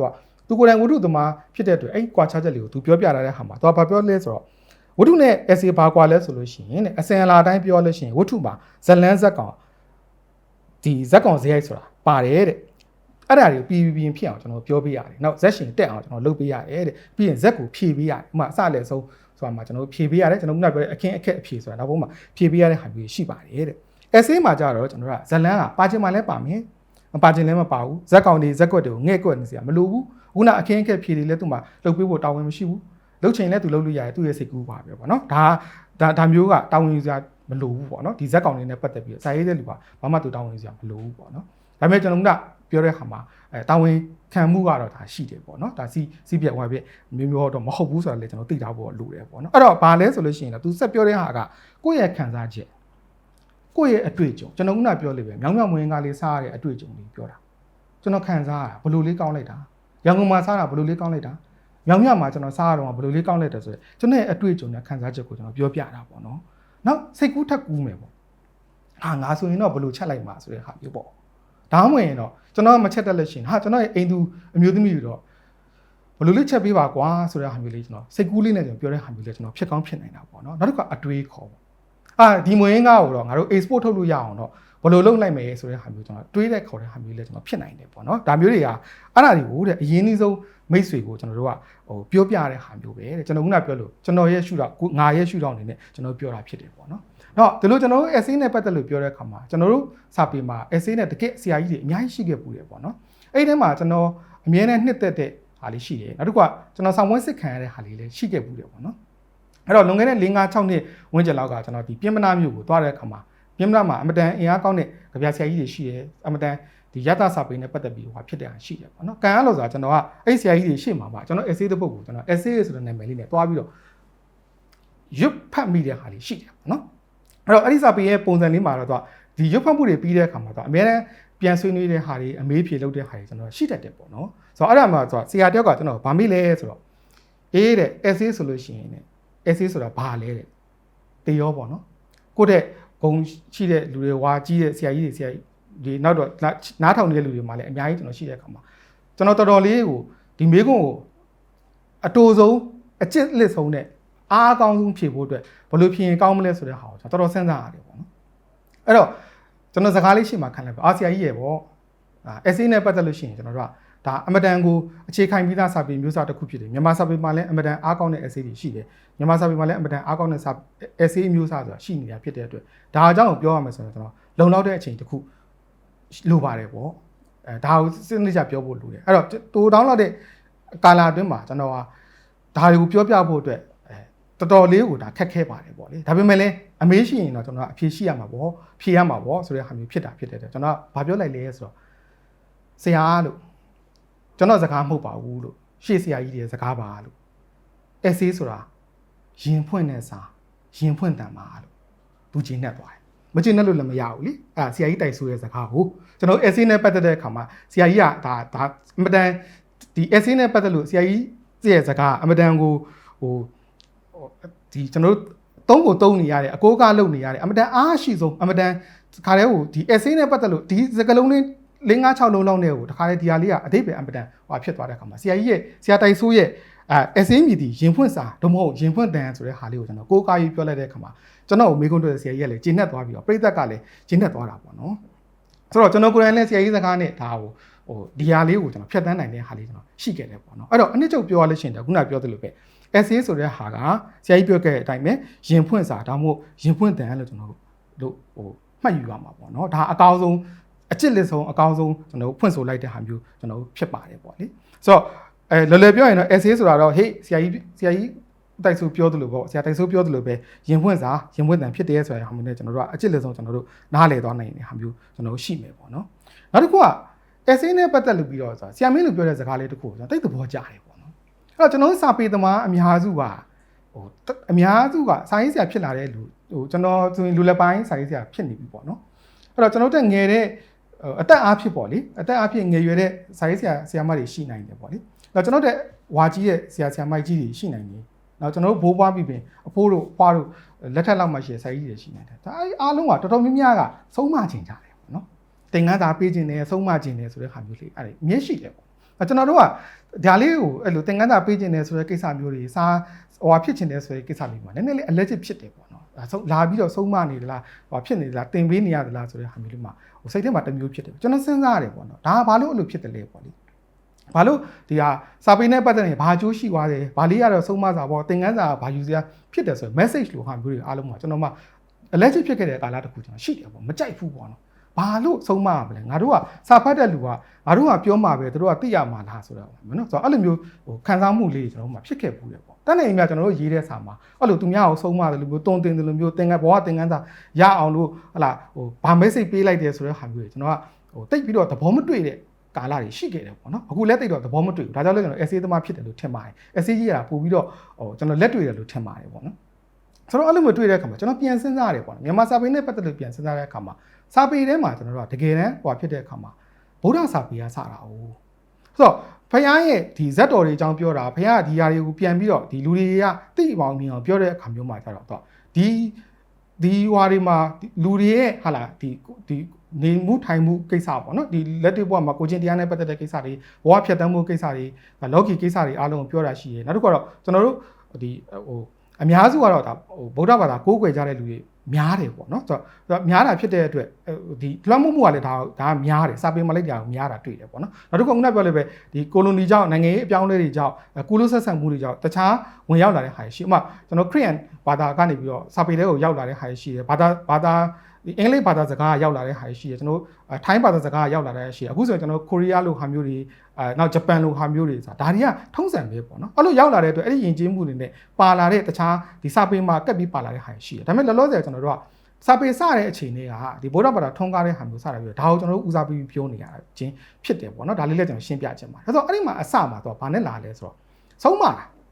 ာမြတ်တာစာရေးရှိတယ်ဒါပေမဲ့အများစုကတော့ဆုံးပါတယ်သင်္ကန်းစာပေးတယ်ဟလာဘာဟွာဖြစ်တယ်ဆိုတဲ့ဟာမျိုးတွေဇလန်းနဲ့ဆုံးပါတယ်အဲ့ဒီရဲ့အငွေ့အသက်ကကျွန်တော်ပါလာကြတာပေါ့နော်နောက်တစ်ခုကကျွန်တော်ကစာပေနဲ့ပတ်သက်တဲ့ခါမှာတချို့သောဝတ္ထုတွေပါမှာနှစ်ပြားတန်းတို့ဘာလို့ညာအဲ့ကာလတစ်ခုရှိတဲ့ခါမှာလေဒီဝတ္ထုတွေကြောင့်လူတွေပျက်စီးပါတယ်ဆိုပြီးတော့ဖြစ်ခဲ့တဲ့ကာလတွေလည်းကျွန်တော်ရှိခဲ့တယ်ပေါ့နော်ဒါတွေကိုကျွန်တော်တို့ကဟွာလုပ်ဖို့အတွက်ကာဖို့အတွက်ဒါတွေကိုဟွာဖြစ်ဖို့အတွက်စူးစမ်းကြရင်းတဲ့ခါမှာသင်ခန်းစာပါဖို့ message ပေးဖို့ဆိုတာမျိုးဒီဖြစ်လာတယ်လို့ကျွန်တော်ထင်တယ်ပေါ့နော်ကျွန်တော်ထင်တယ်လို့ပြောတာပေါ့နော်ဆိုတော့ဒါကြီးကိုပြောနိုင်ဖို့အတွက်ကတကယ်တမ်းကျတော့သူ့တင်သားလောက်ရမှာလို့ပေါ့နော်အထောက်ထားရှာမိဟာရှိတယ်ဒါပေမဲ့ကျွန်တော်ထင်မိချက်ပဲပေါ့ဟုတ်ဒါကြောင့်မို့ကျွန်တော်ဆုံးမတဲ့ဟာမျိုးအမြဲတမ်း message တစ်ခုကိုပေးရမယ်ဆိုတဲ့အတွေးခေါ်ကြီးကဒီလူမှုဖွဲ့စည်းတဲ့မှာရှိနေပြီးတော့ဒီစာရေးဆရာကြီးလည်းကူးဆက်လာပြီးထင်တယ်ပေါ့နော်အဲ့တော့နိုင်ငံရေးနဲ့ပတ်သက်တဲ့အပြောင်းလဲတွေရှိတယ်ပေါ့နော်ဆိုတော့ခုနပြောတာဟိုနိုင်ငံရေးစနစ်အပြောင်းလဲတွေကခေတ်တိုင်းမှာရှိတယ်ဒါကျွန်တော်နိုင်ငံမှာမဟုတ်ဘူးကမ္ဘာမှာလည်းအလုံးအမျိုးကရှိနေရပဲတခြားနိုင်ငံတွေမှာလည်းရှိနေအဲ့ဒီရဲ့ဝါဒတွေရဲ့ပတ်သက်မှုတွေကြောင့်တင်ပါလေဆက်နွယ်မှုတွေကစာပေထဲမှာရှိနေတာဖြစ်တဲ့လူမှုဘဝတွေအကြောင်းကိုပြောရတာဖြစ်တဲ့အတွက်ဒီဟာတွေကနေဟိုဖြစ်ပြီးတာအမြဲတမ်းတော့ message ပေးရမယ်ဆိုတဲ့ဟာမျိုးပေါ့နော်ဆိုတော့သင်ခန်းစာပေးရမယ်ဆုံးမမယ်တုံတင်မယ်ဆိုတဲ့ဟာမျိုးဖြစ်နေတယ်လို့ကျွန်တော်ဒီစာပေတွေနဲ့ပတ်သက်ပြီးလေ့လာကြည့်တဲ့အခါမှာကျွန်တော်စိတ်ထဲမှာအဲ့လိုထင်မိတယ်ပေါ့နော်ဆိုတော့ဒါလေးကလည်းခုနပြောလိုက်ပဲဒီအချက်ကိုမှန်ကန်ဖို့အတွက်ကပညာဆိုင်ရာအဆောက်အအုံကနေပြီးပညာရှင်တွေကနေပြီးသူတင်သားလောက်တာတော့ဒါကိုစမ်းစစ်တာတော့ပေါ့လုံးမတော့ဒါဟုတ်တယ်မဟုတ်ဘူးဆိုတာပြောနိုင်တယ်ပေါ့နော်ခုနကျွန်တော်ပြောလို့ဒါကျွန်တော်ရဲ့ထင်မြင်ချက်ကလေးတစ်ခုပဲဖြစ်တယ်ပေါ့ဆိုတော့အလုံးအမျိုးတွေကတခြားဝတ္ထုတွေမှာကျွန်တော်ကပါတတ်တယ်ပေါ့နိ ဒါတွေကိုကျွန်တော်တိတ်သဘောမကျဘူးပေါ့နော်အဲ့တော့ဆရာမင်းလူကဘာပြောလဲဆိုရင် essay ကိုတဲ့သူကြိုက်ရတဲ့အကြောင်းအရာဘာလဲဆိုလို့ရှိရင်တဲ့ဒါဆရာမင်းလူရဲ့စကားလေးပေါ့နော်သူကလေးချက်သူပြောပါတယ်လှည့်စားတာပေါ့နော်ဆိုတော့ခုနပြောတဲ့ message လိုဟာမျိုးပေါ့နော်ဒါတွေကခုနကျွန်တော်ပြောတဲ့ဒီစာပေထဲမှာပေါ့နော်တခြားသောနိုင်ငံရေးဆိုင်ရာအကြောင်းအရာတွေယဉ်ကျေးမှုဆိုင်ရာအကြောင်းအရာတွေဘာသာရေးဆိုင်ရာအကြောင်းအရာတွေဘာသာရေးဆိုင်ရာအကြောင်းအရာတွေဆိုမှဒီကိုယ်ကိုယ်ယုံကြည်မှုအားကလုံးကိုဆိုလိုပါတယ်ပေါ့နော်ဗုဒ္ဓရဲ့ဟာကြီးလည်းဖြစ်နိုင်တယ်ဒီခရစ်ယာန်ဟာကြီးလည်းဖြစ်နိုင်တယ်အစ္စလာမ်ဟာကြီးလည်းဖြစ်နိုင်တယ်ဟိန္ဒူရဲ့ဟာကြီးလည်းဖြစ်နိုင်တယ်နောက်နတ်ကိုးကွယ်မှုနဲ့ပတ်သက်တဲ့ဟာကြီးလည်းဖြစ်နိုင်တယ်တခြားသောကိုယ်ကိုယ်ယုံကြည်မှုတွေဒါတွေအားလုံးကစာပေတွေကိုရောက်တာဒါတဘာဝတရားပဲပေါ့နော်ဆိုတော့အဲ့ဒီအရာတွေနဲ့ကျွန်တော်တို့ကကြီးပြင်းလာတယ်အဲ့ဒီအရာတွေဖြတ်တန်းရတဲ့ဟာဖြစ်တဲ့အတွက်ဒီအရာတွေမှာကျွန်တော်တို့ဒါကိုတွေ့နေရဒါပေမဲ့ကျွန်တော်ကအဲ့အချိန်မှာဒီ message ဆိုတဲ့ဟာကိုတော်တော် allergic ဖြစ်တဲ့ကာလပေါ့နော်ဆိုတော့ခုနဒါကြောင့်မို့ကျွန်တော်တို့ကဒါနဲ့လွတ်တဲ့ဟာမျိုးကိုကျွန်တော်ရှောင်ဖို့အတွက်စာရေးသူတယောက်ဖြစ်လာတဲ့အချိန်မှာကျွန်တော်စူးစမ်းလာတယ်ပေါ့နော်အဲ့မှာကျွန်တော်ကဆရာမင်းတို့ကဘာ essay နဲ့ပတ်သက်ပြီးသူကဘာကိုပြောတာလဲဆိုတဲ့အခါမှာခုနကကျွန်တော်ပြောတဲ့လှည့်စားမှုတွေကမပါဝင်ဘူးပေါ့နော်လှည့်စားတာမျိုးမရှိဘူးလှည့်စားတယ်ဆိုတာဒီဇက်ရဲ့အရှိန်တစ်ခုရအောင်ဇက်ရဲ့သဘောကိုနားလည်အောင်လို့စာရင်းနီးမှာသုံးရတဲ့နီလန်းမျိုးကိုပြောချင်တာဖြစ်ပါတယ်ပေါ့နော်ဆိုတော့ဒါမျိုးကိုကျွန်တော်တို့မပါဘူးတဲ့နောက်တစ်ခုကညွှန်ကြားတာပေါ့နော်ဘယ်လိုလုပ်ရမလဲဘယ်လိုမလုပ်ဘာကောင်းတယ်ဘာမကောင်းဘယ်ဟာဘာဖြစ်တယ်ဆိုတဲ့ဟာမျိုးအဲ့ဒါမျိုးတွေသူ့မှာမပါဘူးတဲ့နောက်တော့ဆုံးမတာပေါ့နော်ဆုံးမတဲ့ဟာမျိုးတွေတော့မပါဘူးတဲ့နောက်တစ်ခုကပညာပေးတာမျိုးတွေမပါဘူးပေါ့နော်ဆိုတော့ဒီလေးခုမပါတာကတဲ့ essay ကိုသူကြိုက်ရတဲ့အကြောင်းရင်းတစ်ခုဖြစ်တယ်လို့ပြောတယ်ပေါ့နော်ဆိုတော့အဲ့မှာလည်းကျွန်တော်လည်းဗာလဲဆိုတော့ခုနကျွန်တော်မှရှိခဲ့တဲ့ဒီစိတ်ထဲမှာသဘောမတွေ့ခဲ့တဲ့ကိစ္စလေးပေါ့နော်အထူးဖြင့်ကျွန်တော်တို့ကဒီစာရေးတဲ့လူအားလုံးမှာ message ဆိုတဲ့ကိစ္စမျိုးကိုပြောကြတာပေါ့နော်အဲ့ဒါလေးကိုသဘောမတွေ့ခဲ့တဲ့ဟာမှာဒါလေးကိုကျွန်တော်ရှောင်ကွယ်လို့ဟာမှာကျွန်တော် essay မှာတက်တွေ့တယ်လို့ကျွန်တော်ထင်တယ်ပေါ့နော်အဲ့တော့အနှစ်ချုပ်ပြန်ပြောရလို့ရှိရင်တော့essay မှာခုနပြောတဲ့လှည့်စားတဲ့ကိစ္စမျိုးတွေညွှန်ကြားတဲ့ကိစ္စမျိုးတွေဆုံးမတဲ့ကိစ္စမျိုးတွေပညာပေးတဲ့ကိစ္စမျိုးတွေကမပါဝင်နေဘူးပေါ့နော်ဒါကလည်းထူးခြားတဲ့ကိစ္စပေါ့နော်ခုနကျွန်တော်ပြောလို့ပဲဆုံးမတဲ့ကိစ္စမျိုးတွေ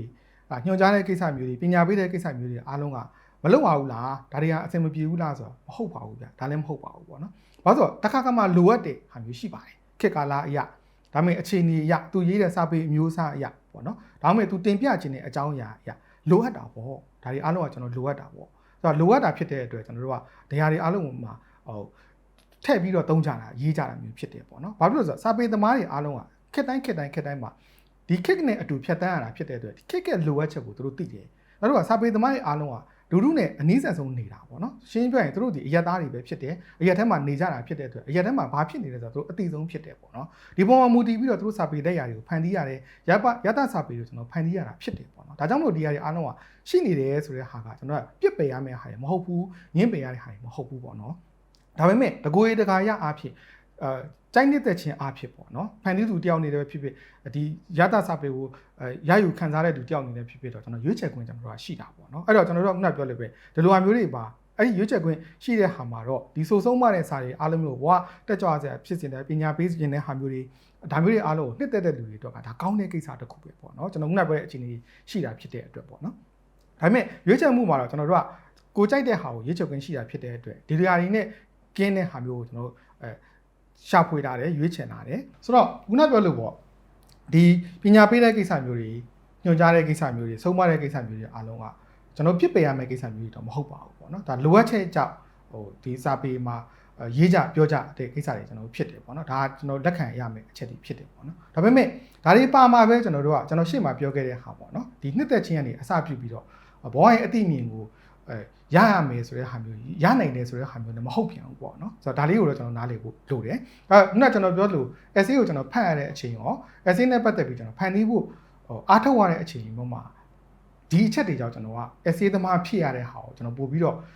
အားရကျင်တဲ့ဟာမျိုးရှိတယ်ပေါ့နော်ဆိုတော့အဲ့လက်ပို့တွေ့တယ်ပေါ့ကျွန်တော်စာလေးတဲ့သူချင်းကြမှာပြောလို့ရှိရင် essay ရေးရတဲ့ဟာကျွန်တော်တို့လက်ပို့တွေ့တယ်ပေါ့ကျွန်တော်ပို့ပြီးလွတ်လပ်တယ်လို့ကျွန်တော်ခံစားရတယ်ကိုယ့်ရဲ့အတွေ့အကြုံကိုယ့်ရဲ့ခံစားမှုကိုယ့်ရဲ့အတွေးအခေါ်အယူဆကိုမြင်လိုက်တဲ့တိတိလေးကိစ္စရဲ့အားလုံးကိုကျွန်တော်ကအချိန်တိုအတွင်းမှာ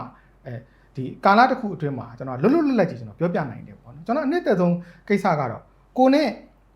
ကျွန်တော်တို့ဒါအိမ်အောင်ရှိတဲ့သူတွေဖြစ်တာဖြစ်တဲ့အတွက်ကိုယ့်ရဲ့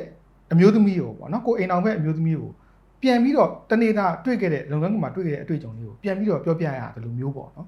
ကိုအမျိုးသမီးကလည်းသူတနေ့ကုန်တနေ့ကန်းတွေ့ခဲ့ရတဲ့ကိစ္စမျိုးတွေအားလုံးကိုကိုယ့်ကိုပြန်ပြောပြတယ်လို့မျိုးအမတန်ကြည်နူးစရာကောင်းတယ်လို့ကျွန်တော်ခံစားရတယ်ပေါ့ ပေါ့နော်ဒါမှမဟုတ်တကယ်ချင်းတယောက်ကိုပြန်ပြောပြရနေတယ်ကိုကြုံခဲ့တဲ့ကိစ္စလေးပေါ့အဲ့တော့လူငယ်တဘာဝဆိုလို့ရှိရင်တော့ကိုသမီးကိုရည်စားလေးအကြောင်းပေါ့ဒါမှမဟုတ်ကိုကြိုက်နေတဲ့လူတွေတယောက်အကြောင်းကိုတကယ်ချင်းကိုပုံမှန်နေရင်ဖွင့်ပြရတယ်လို့မျိုးပေါ့နော်ဆိုတော့ဒါမျိုးလ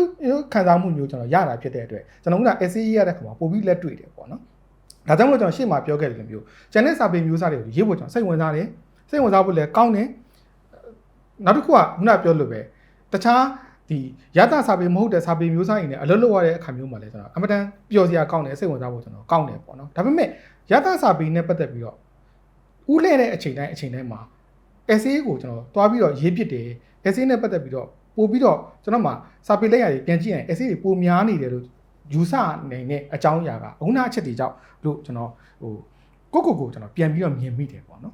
်ဒါကြောင့်မို့ကျွန်တော်တို့ကခုနပြောလို့ပဲတကယ်တမ်းကျကျွန်တော်တို့နားမှာ essay တွေဆိုတာကျွန်တော်တို့နားမှာရှိနေတာရှိဖြစ်တယ်အဲ့ဒီတဘာဝအရင်ချင်းမှုကြားမှာကျွန်တော်တို့က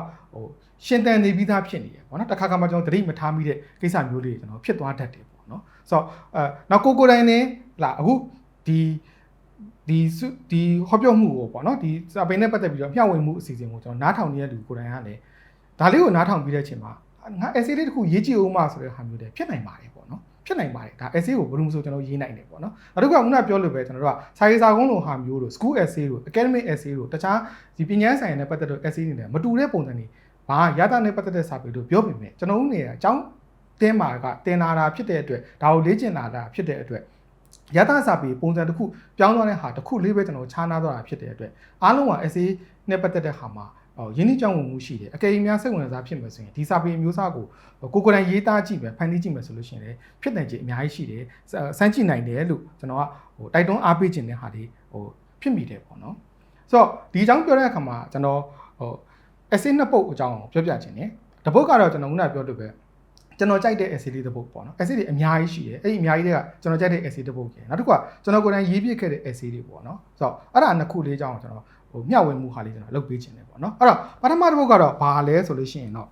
့ဆရာမောင်ခင်မင်းဒနုပြူပေါ့နော်ဆရာမောင်ခင်မင်းဒနုပြူသူ့ကိုကျွန်တော်တို့ဒီဒေါက်တာခင်လို့လည်းခေါ်တယ်ပေါ့နော်အဲ့တော့ဆရာကြီးနဲ့ကျွန်တော်ကံအားလော်စွာလုပ်ငန်းဝင်ထဲမှာလည်းကျွန်တော်တို့ကြုံဘူးတယ်စာပေနယ်ပယ်ထဲရောက်တဲ့အခါမှာလည်းဆရာကြီးနဲ့ကျွန်တော်တို့ထိတွေ့ဆက်ဆံရတဲ့ဟာရှိတယ်ပေါ့နော်ဆိုတော့အဲ့တော့ကျွန်တော်ဒီ essay အကြောင်းပြောမယ်ဆိုတဲ့အခါမှာဆရာကြီးရဲ့ essay ကခေါင်းထဲကိုကျွန်တော်အရင်ဆုံးရောက်လာတယ်ပေါ့နော်ဆိုတော့အများကြီးကြိုက်ခဲ့တဲ့ essay တွေအများကြီးရှိပါတယ်ဆိုတော့အခုကျွန်တော်ခုနထည့်ပြောရတဲ့မှာဆိုရင်ဆရာမြတ်တန်းသိရဲ့တမန်နုချင်းစစ်တမ်းဆိုဟာမျိုးတော်တော်ကြိုက်စရာကောင်းတယ်ပေါ့နော်အများကြီးပေါ့ဒီဆရာရေးတဲ့ essay ပေါ်မှာကျွန်တော်ကပြောမယ်ဆိုပြောစရာအများကြီးရှိတယ်ပေါ့နော်ဆိုတော့အဲ့ဒီတည်းကကျွန်တော်ခုနပြောတဲ့ဆရာမောင်ခင်မင်းဒနုပြည်ရဲ့ငါးပြားစိဆိုတဲ့ essay လေးအကြောင်းကိုကျွန်တော်ပြောပြချင်တယ်ပေါ့နော်တော်တော်တူတူလေးပါ essay လေးကလေဆရာရေးထားတဲ့ဟာလေးပေါ့အဲ့တော့ငါးပြားစိတဲ့ဆိုတော့အဲ့ဒီ essay ရဲ့ကာလလေးတစ်ခုကိုကျွန်တော်ပြောပြချင်တယ် essay ထဲမှာအဲ့ကာလကိုဘာမှသူပြောထားတာကျွန်တော်မရှိပါဘူးပေါ့နော်အဲ့တော့အဲ့ဒီ essay ကို1965ခုနှစ်ကျွန်တော်တို့မမွေးသေးဘူးပေါ့နော်ဆိုတော့ကျွန်တော်တို့က1980 မျိုးဆက်တွေပေါ့နော်1980ဝန်းကျင်မှာမွေးကြတဲ့လူတွေပေါ့အဲ့1965ဆိုတာကျွန်တော်တို့အများကြီးနှစ်ကျွန်တော်ဘယ်နိုင်ရုံနဲ့မှမသိသေးဘူးပေါ့နော်အရက်ထဲမှာပြောလို့ဆိုရင်ကျွန်တော်ဘယ်နိုင်ရုံနဲ့မှမသိတဲ့ကာလမှာဆရာကြီးကရေးခဲ့တာပေါ့နော်အဲ့တော့ငွေတာကြီးဒီတဲ့ရေးတာဆောတာလည်းဖြစ်ကောင်းဖြစ်နိုင်တယ်ပေါ့နော်ကျွန်တော်တို့ကအမှတ်တမ်းမှတ်ရအရာပေါ့နော်တရားဝင်ပုံနှိပ်ဖော်ပြခံရတဲ့ဟာကိုပဲကျွန်တော်တို့ကဒီကိုကားပြီးပြောရတာဖြစ်တဲ့အတွက်အဲ့ဒီမှတ်တမ်းမှတ်ရအတိုင်းပဲကျွန်တော်ပြောမှာပဲပေါ့နော်အဲ့တော့ငါးပြားစိဆိုတဲ့ essay ကိုဆရာမောင်ခင်မြေဒနုပြူကရေးသားပြီးတော့ငွေတာကြီးမဂ္ဂဇင်းမှာ1965ခုနှစ်အောက်တိုဘာလမှာဖော်ပြခံခဲ့ရပါတယ်ကျွန်တော်အခုကာလနဲ့ပြန်တွက်လို့ရှိရင်ဒီ essay ရဲ့တက်တန်းက260ရှိပါတယ်260တက်တန်းရှိတဲ့ essay လို့ကျွန်တော်ပြောနိုင်တယ်ပေါ့နော်260နီးပါးဖြစ်နေပြီပေါ့အဲ့လိုပြောနိုင်ပါတယ်ဆိုတော့ essay အကြောင်းအရာလေးကဘာလေးလဲဆိုလို့ရှိရင်သူကမနေ့မိုးလင်းတိုင်းမှာဆရာကြီးရဲ့တူလေးကသူ့အမေစီမှာငါးပြားစိတ်တွေတစ်စိတ်တောင်းတယ်အဲ့အဲ့ငါးပြားစိတ်လေးတောင်းပြီးတဲ့အခါကျအဲ့ငါးပြားစိတ်ကိုအဲ့ကလေးကရသွားတဲ့အခါကြလို့ရှိရင်သူဘာလုပ်လဲဆိုတဲ့အခါကျရင်အကျော်တယ်လာလို့ရှိရင်အဲ့ငါးပြားစိတ်နဲ့အကျော်တယ်လေးကိုသူဝယ်အကျော်တယ်စီကအကျော်လေးကိုသူဝယ်ပြီးတော့စားတယ်ပေါ့နော်ဆိုတော့အဲ့ဒါပြီးရင်တော့သူဂျင်းနဲ့သွားပြီပေါ့နော်အဲ့ငါးပြားစိတ်နေမရမချင်းမှာအဲ့ကလေးလေးကငါးပြားစိတ်ရဖို့အတွက်သူတောင်းတယ်အဲ့ငါးပြားစိတ်နဲ့အကျော်ဝယ်စားတယ်အကျော်ဝယ်စားရင်ပြီးသွားပြီဒါနဲ့ဒီကနေ့ပို့ပြီးတော့တဲ့သူ့လေးကငါးပြားစိတ်ရရင်အကျော်ဝယ်စားလို့ရတယ်သူစားခြင်းနဲ့အကျော်ရတယ်ဆိုတော့လွှဲပြီးတော့သူပို့ပြီးတော့ဘာမှမသိပါဘူးတဲ့အဲ့ဒီဖြစ်ဖြစ်လေးကိုသူမြင်ပြီးတဲ့အချိန်မှာတဲ့ဈေးထဲမှာသူကြုံခဲ့ရတယ်အမေနဲ့သမီးပေါ့အရွယ်ရောက်ဖို့အတွက် လှဖို့ပဖို့အတွက်စိတ်ဝင်စားတဲ့မိန်းကလေးအရွယ်တို့ထင်ပါတယ်အစီအရပေါ့နော်အစီတွေမှာဖတ်ရတဲ့အနေထားရဆိုတော့အဲ့မိန်းကလေးကမှန်လေးလိုချင်တာတဲ့မှန်လေးလိုချင်တဲ့အခါကျတော့ဒီမှန်လေးကိုဝယ်ပေးဖို့အတွက်သူ့မိခင်ကိုပူဇာတယ်ပေါ့ပူဇာတဲ့အခါမှာမိခင်ကတကြီးပူဇာနေတဲ့အခါမှာမိခင်ကမှန်လေးဈေးဘယ်လောက်လဲလို့ကျွန်တော်မေးတယ်ပေါ့နော်မေးတော့ကျွန်တော်တမတ်ပေါ့နော်တမတ်ဆိုတော့25ပြားပေါ့အဲ့ဈေးတွေကလည်းမာတယ်တဲ့ဈေးမင်းဆက်ဆံရေးတိတ်မကောင်းတဲ့ဈေးရောက်တဲ့အမျိုးသမီးထင်ပါတယ်ပေါ့နော်ဆိုတော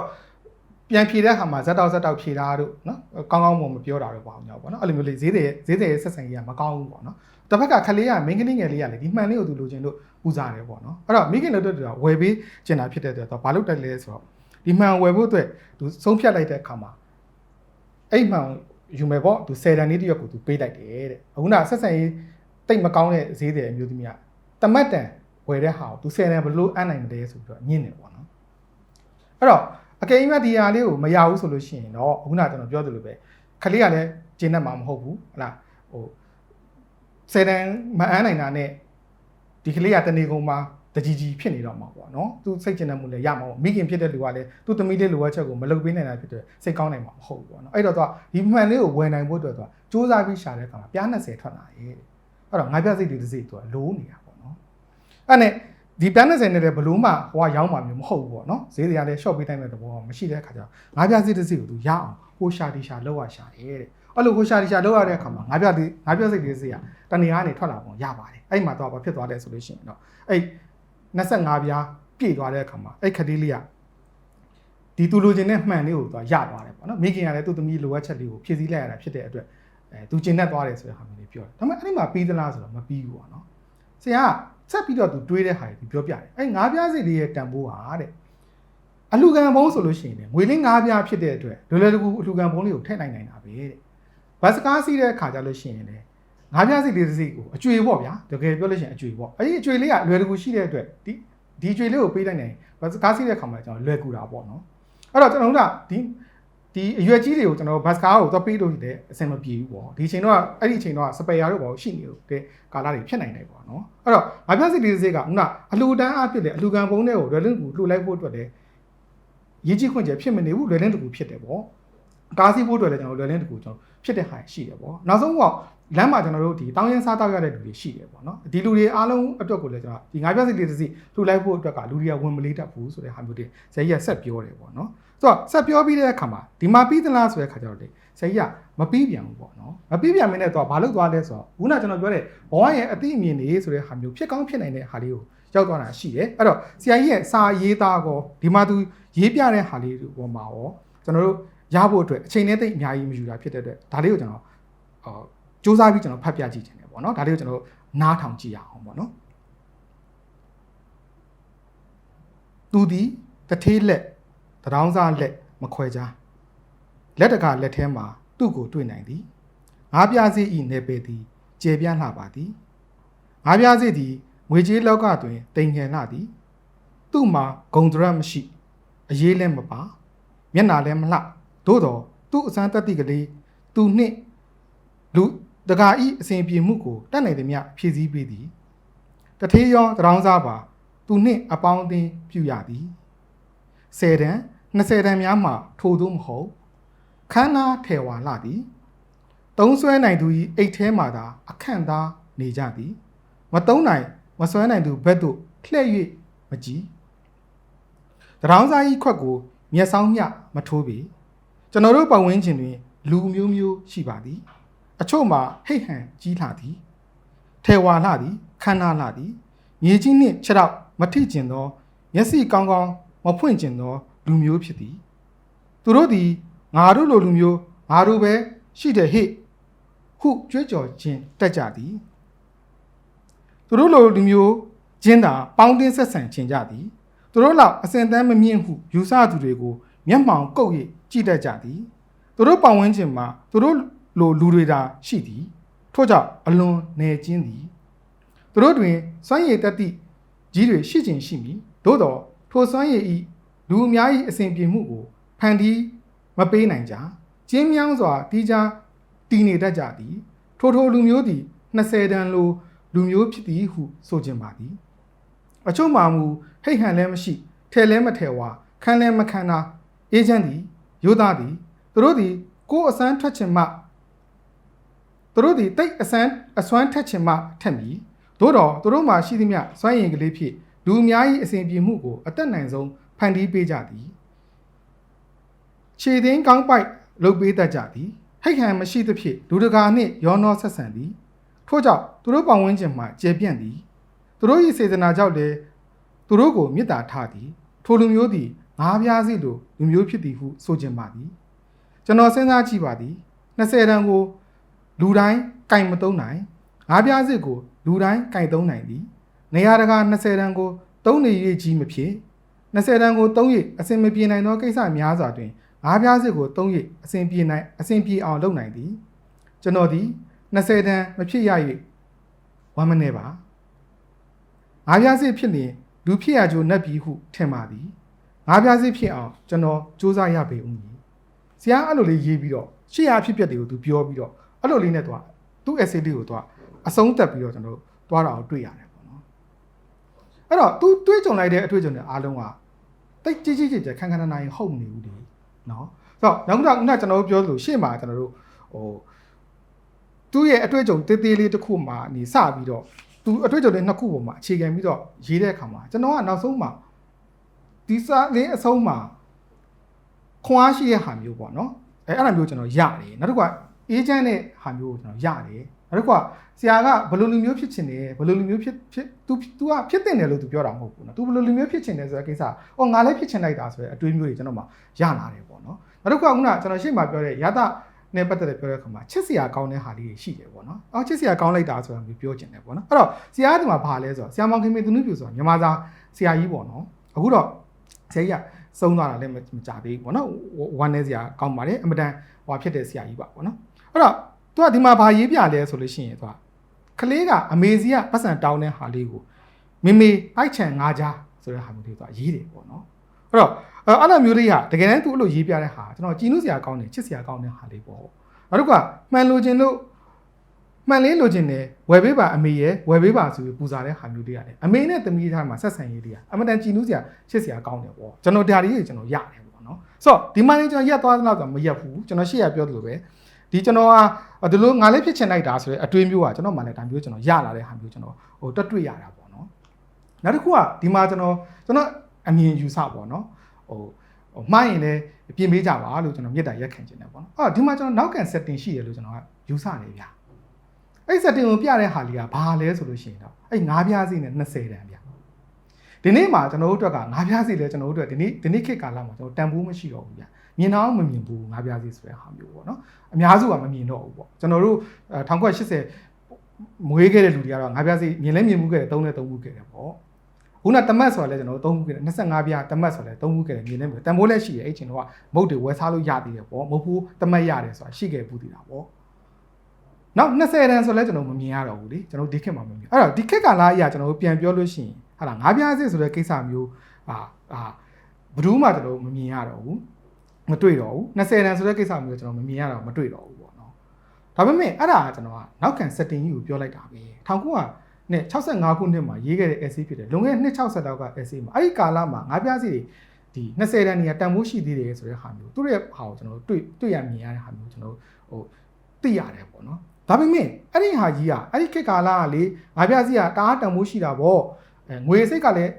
းငွေ20ကလည်းတန်ဖိုးရှိနေသေးတာပေါ့ငွေတမက်ကလည်းတန်ဖိုးရှိနေတာပေါ့ကျွန်တော်ပြောစရာမလို essay မှာလေအဲ့တော့ငါးပြားစီလေးရဲ့20တန်းလေးရဲ့တမက်ကလေးရဲ့ဒါလေးတွေအားလုံးကိုဆရာကဒီဖြစ်ပျက်လေးကိုရှင်ပြီးရေးပြလိုက်တဲ့အခါမှာဒီဟာတွေရဲ့အဲ့တန်ဖိုးဟဲ့ငါတို့ခေတ်မှာတန်ဖိုးမရှိတော့ဘူးလို့ပေါ့အဲ့ခံစားမှုတွေကျွန်တော်ဖြစ်မနေတော့ဘူးဆရာကြီးနိုင်ရှင်ပြလိုက်တဲ့သူ့အတွေ့အကြုံသူရင်ဖွင့်ပြလိုက်တဲ့ဟာလေးကိုကျွန်တော်မှရအောင်ကျွန်တော်တို့ပြဿနာတက်မနေဘူးဝတ္ထုလိုဟာမျိုးမှာဆိုလို့ရှိရင်တော့ဒါဟာပြဿနာရှိကောင်းရှိနိုင်တာပေါ့ဒီခေတ်မှာဒါမျိုးအဲ့လိုဝတ္ထုမျိုးကိုကျွန်တော်ရုပ်ရှင်ရိုက်မယ်ဆိုလို့ရှိရင်အဲ့ခေတ် setting ကြီးကိုကျွန်တော်ပြန်လုပ်မှရမှာပေါ့အဲ့ဒီခေတ် setting ကိုမလုပ်ရင်ဒီခေတ်ငွေကြီးနဲ့တန်ဖိုးညီတဲ့ဟာမျိုးကျွန်တော်ရှားရတော့မှာပေါ့ဆိုတော့သဘောကခုနကကျွန်တော်ပြောတဲ့ဒီစာပေမျိုးစားနှစ်ခုမှာကွာခြားချက်တွေအားလုံးမှာဒီ setting ကြီးတစ်ခုရှိနေပေမဲ့ငါးပြားစီလေးကဒို့တော်တန်ဖိုးမရှိပါဘူး20လဲဒို့တော်တန်ဖိုးမရှိပါဘူးခံစားမှုမျိုးကျွန်တော်မှမဖြစ်ဘူးပေါ့အထူးသဖြင့်ကျွန်တော်မဖြစ်ဘူးလို့ပြောချင်တာပေါ့ဆိုတော့ဒါတွေအားလုံးကခုနပြောတဲ့ဟာပုံမှာ essay ရဲ့ဒီအာတာချက်တွေဖြစ်တယ် essay ကိုဖတ်ရခြင်းရဲ့ကျွန်တော်ရတဲ့အတွေ့အကြုံတွေဖြစ်တယ်ဆိုတဲ့ဟာမျိုးကျွန်တော် ပြောပြချင်တာပေါ့နော်နောက်တစ်ခုကျွန်တော်စိတ်ဝင်စားစရာကောင်းတဲ့ဟာဘာလဲဆိုလို့ရှိရင်သူကငါးပြားစီလေးရဲ့ဂုံဒရက်နဲ့20တန်ရဲ့ဂုံဒရက်ကိုရှင်ပြပြီးတော့ဘဒူရီယာဘလောက်တန်မိုးကြီးတယ်လဲဘဒူရီယာတော့ဟိုထဲဝါကြီးဖြစ်နေပြီမဲ့ဘဒူရီယာတန်မိုးနည်းတယ်လဲဆိုတဲ့ဟာကိုလေဆရာကြီးမြင်အောင်ပြောပြသွားတာပေါ့နော်နောက်သူကိုယ်တိုင်လည်းခုနပြောလို့ပဲထဲဝါတဲ့ဟာမျိုးဆိုတာထက်ကိုသူငါးပြားစီလိုတန်မိုးရှိတဲ့လူမျိုးဖြစ်ချင်တယ်ဆိုတဲ့ဟာမျိုးတွေဆရာကြီးရှင်းပြသွားတဲ့ဟာလေးတွေကကျွန်တော်တို့ခုနပြောတဲ့ဘောအတိမြုံရစီတယ်လို့ကျွန်တော်ယူဆတာပေါ့အဲ့ဒီမှာကျွန်တော်ဆက်ပြီးတွေးမိတဲ့ဟာကျွန်တော်ဘာသာတရားအားလုံးကတီလလုံမှုအတွက်ကျွန်တော်အကုန်ဆုံးပါတယ်ဘယ်ဘာသာပဲဖြစ်ဖြစ်အခြေခံအဖြစ်ကတော့တီလကျွန်တော်အများစုပြောကြတဲ့၅ပါးတီလလုံမှုကျွန်တော်ဆုံးမကြတယ်ပေါ့နော်အဲ့တော့ကျွန်တော်တို့မှာထေဝါမှုတွေရှိခြင်းနဲ့ရှိမယ်မရှိခြင်းနဲ့မရှိဘူးပေါ့ဒါပေမဲ့ကျွန်တော်ခုနပြောတဲ့ဆက်ပြီးတွေးမိတဲ့အခါမှာကျွန်တော်မှာပေါ်လာတဲ့အတွေးတွေကဘာဖြစ်လဲအော်အရေးကြီးတာကငါတို့ကတီလလုံမှုအရေးကြီးပါလားတနည်းအားဖြင့်ပြောရင်ကိုချင်းတရားကောင်းမှုအရေးကြီးပါလားကိုချင်းတရားတန်ဖိုးကြီးခြင်းဟာထေဝါမှုတွေထက်ပို့ပြီးတော့အရာရောက်ပါလားဆိုတဲ့အတွေးမျိုးကျွန်တော်ရတာပါဒီမှာဆရာကြီးကဘာမှဒီစာထဲမှာစုံမတာမတွေ့ပါဘူးကျွန်တော်ရှေ့မှာစာလေးမဖတ်ပြခင်မှာပြောခဲ့တဲ့ဇလန်းလေးရှိတယ်လို့မျိုးနောက်ဆုံးမှာဆရာကြီးကဒီလိုစာလေးနဲ့ပဲရေးပြီးတော့ဘာမှကျွန်တော်တို့စုံမတာမရှိဘူးဟလာပညာပေးတာလည်းကျွန်တော်ဘာမှမရှိဘူးသူ့အတွေ့အကြုံတွေသူရိုးရိုးလေးသူပြောပြတာပဲဖြစ်တယ်နောက်တစ်ခါပြန်ကြည့်ရင်ကျွန်တော်ခုနပြောလို့ဇလန်းမပါနေဘူးလားပေါ့ဇလန်းလည်းကျွန်တော်ပါနေတာမျိုးရှိတယ်ပေါ့နော်အဲ့တော့ဒါမျိုးတွေကျွန်တော်ဟိုဖြစ်တာပါအဲ့တော့ဒီမှာဒီ essay ကိုဖတ်လိုက်ခြင်းဆရာကြီးရဲ့ essay ကိုကျွန်တော်အဲ့လိုဖတ်လိုက်ရတာဖြစ်တဲ့အတွက်ရလိုက်တဲ့ခုနပြောတဲ့တစ်သက်ချင်းဆိုတာဟာမျိုးရတယ်ကျွန်တော်ကြည်နူးတဲ့ကိစ္စမျိုးတွေဖြစ်တယ်ခွန်အားဖြစ်တဲ့ကိစ္စမျိုးတွေဖြစ်တယ်နောက်တစ်ခုကခုနပြောသလိုပေါ့နော်ဟလာဒီဟိုဈေးတယ်အမျိုးသမီးကိုလေဒေါသထွက်တာပေါ့ခလေးလေးကလိုချင်နေတဲ့ဟာဒီ20တန်းလေးကိုသူစူးစမ်းပြီးတော့မအမ်းပေးနိုင်ဘူးလားဆိုတဲ့ဒေါသပေါ့သူ့မှာအခက်ခဲလည်းရှိကောင်းရှိနေမယ်လေဒါပေမဲ့ကျွန်တော်အဲ့ဒါကိုမမြင်နိုင်ဘူးပေါ့အဲ့ခံစားမှုကိုကျွန်တော်မှဖြစ်တာပေါ့ဆိုတော့အနည်းချုပ်လိုက်ရင်တော့ရတာကိုပါရအားလုံးကျွန်တော်တခုမှမလုပ်ဘူးလေဒါတွေအားလုံးကျွန်တော်ခံစားမှုရတဲ့ဟာမျိုးကျွန်တော်ရပါတယ်အဲ့ဒါအနှစ်ချုပ်ကနှစ်သက်ချင်းဆိုတဲ့ဟာမျိုးရတယ်ပြီးတဲ့အခါမှာကျွန်တော်ကဆက်တွေးမိတဲ့ဟာတွေရှိတယ်အဲ့တွေးမိတဲ့ဟာတွေကနေဘဝအတွေ့အကြုံဘဝအသိဉာဏ်ကျွန်တော်ရတယ်ဒါ essay တစ်ပုဒ်ရဲ့ essay ကောင်းတစ်ပုဒ်ရဲ့ဟာပေါ့ခုနပြောလို့နှစ်ပေါင်း60လောက်တက်တန်းရှိနေတဲ့ essay တစ်ပုဒ်ကအခုခေတ်ကာလကျွန်တော်တို့ခေတ်ကာလအနေနဲ့ပြန်ဖတ်ပြင်မဲ့လေသူ့ရဲ့တန်ဖိုးသူ့ရဲ့စာပေရတစာပေရဲ့အရာတာဟာရနေတော့မယ်ရှိနေတော့မယ်ဆိုတဲ့ဟာမျိုးကိုကျွန်တော်တို့ဟိုဒါလေးကိုကျွန်တော်နမူနာပြချင်တာပေါ့နော်ဒါကစာဖတ်တဲ့သူတယောက်အနေနဲ့ကျွန်တော်ရရှိတဲ့ခံစားချက်လေးဖြစ်တယ်စာရတစာပေအထူးသဖြင့် essay ဖတ်ခြင်းကြောင့်ကျွန်တော်ရတဲ့ဟာလေးဖြစ်တယ်ပေါ့နော်နောက်တစ်ခုကကိုယ်တိုင်ရေးသားတဲ့လူရတစာပေဖန်တီးတဲ့လူတယောက်အနေနဲ့ဒီကိုကျွန်တော်ပြောပြရင်းနဲ့ဒါလေးကိုကျွန်တော်ဟိုကျွန်တော်ရဲ့ဒီ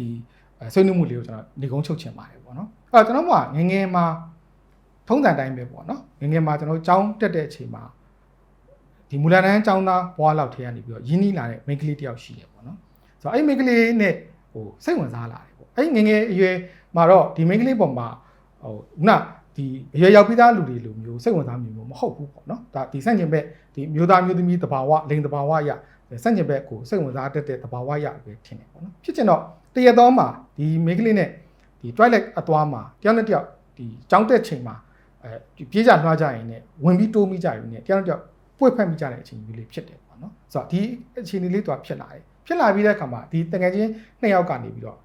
ဒီမိသားစုချင်းကလည်းရင်းနှီးကြတယ်ပေါ့နော်အဲ့တော့အမျိုးသမီးလေးရဲ့မိန်းကလေးလေးရဲ့အမေနဲ့ဒီကောင်လေးရဲ့အမေနဲ့ကလည်းရင်းနှီးမှုတွေရှိကြတယ်ပေါ့နော်မိသားစုချင်းကုလူဆက်ဆံမှုတွေကျွန်တော်ရှိကြတယ်ပေါ့နော်ဒီကလေးနှစ်ယောက်ပေါ်မှာအခြေတည်ပြီးတော့မိဘချင်းကရင်းနှီးကြတဲ့ဟာမျိုးဖြစ်ကြတယ်ပေါ့နော်ကျောင်းပို့ကျောင်းကျိုးလုံရင်းတိမ်နဲ့တိမ်ဝင်ထွက်ရင်းစားဖလှယ်ရင်းပါရင်းနဲ့ပေါ့နော်အဲ့လိုမျိုးကျွန်တော်ဖြစ်ကြတယ်မျိုးရှိတယ်တဖြည်းဖြည်းသူတို့အရွယ်ရောက်လာတဲ့အခါမှာအရွယ်ရောက်လာတဲ့လူပြိုအပြိုဖြစ်လာကြတဲ့အခါမှာဟိုပြောင်းလဲမှုတွေဖြစ်လာတယ်ဒီကလေးနှစ်ယောက်ရဲ့ဆက်ဆံရေးကလည်းနည်းနည်းလေးရှိုးရှိုးရှမ်းတဲ့နေကျွန်တော်ဖြစ်လာတယ်ပေါ့နော်ဆိုတော့အဲ့လိုနဲ့တဖြည်းဖြည်းလာရင်းနဲ့ဒီမိန်းကလေးကလူစိတ်ဝင်စားရတဲ့မိန်းကလေးဖြစ်လာတယ်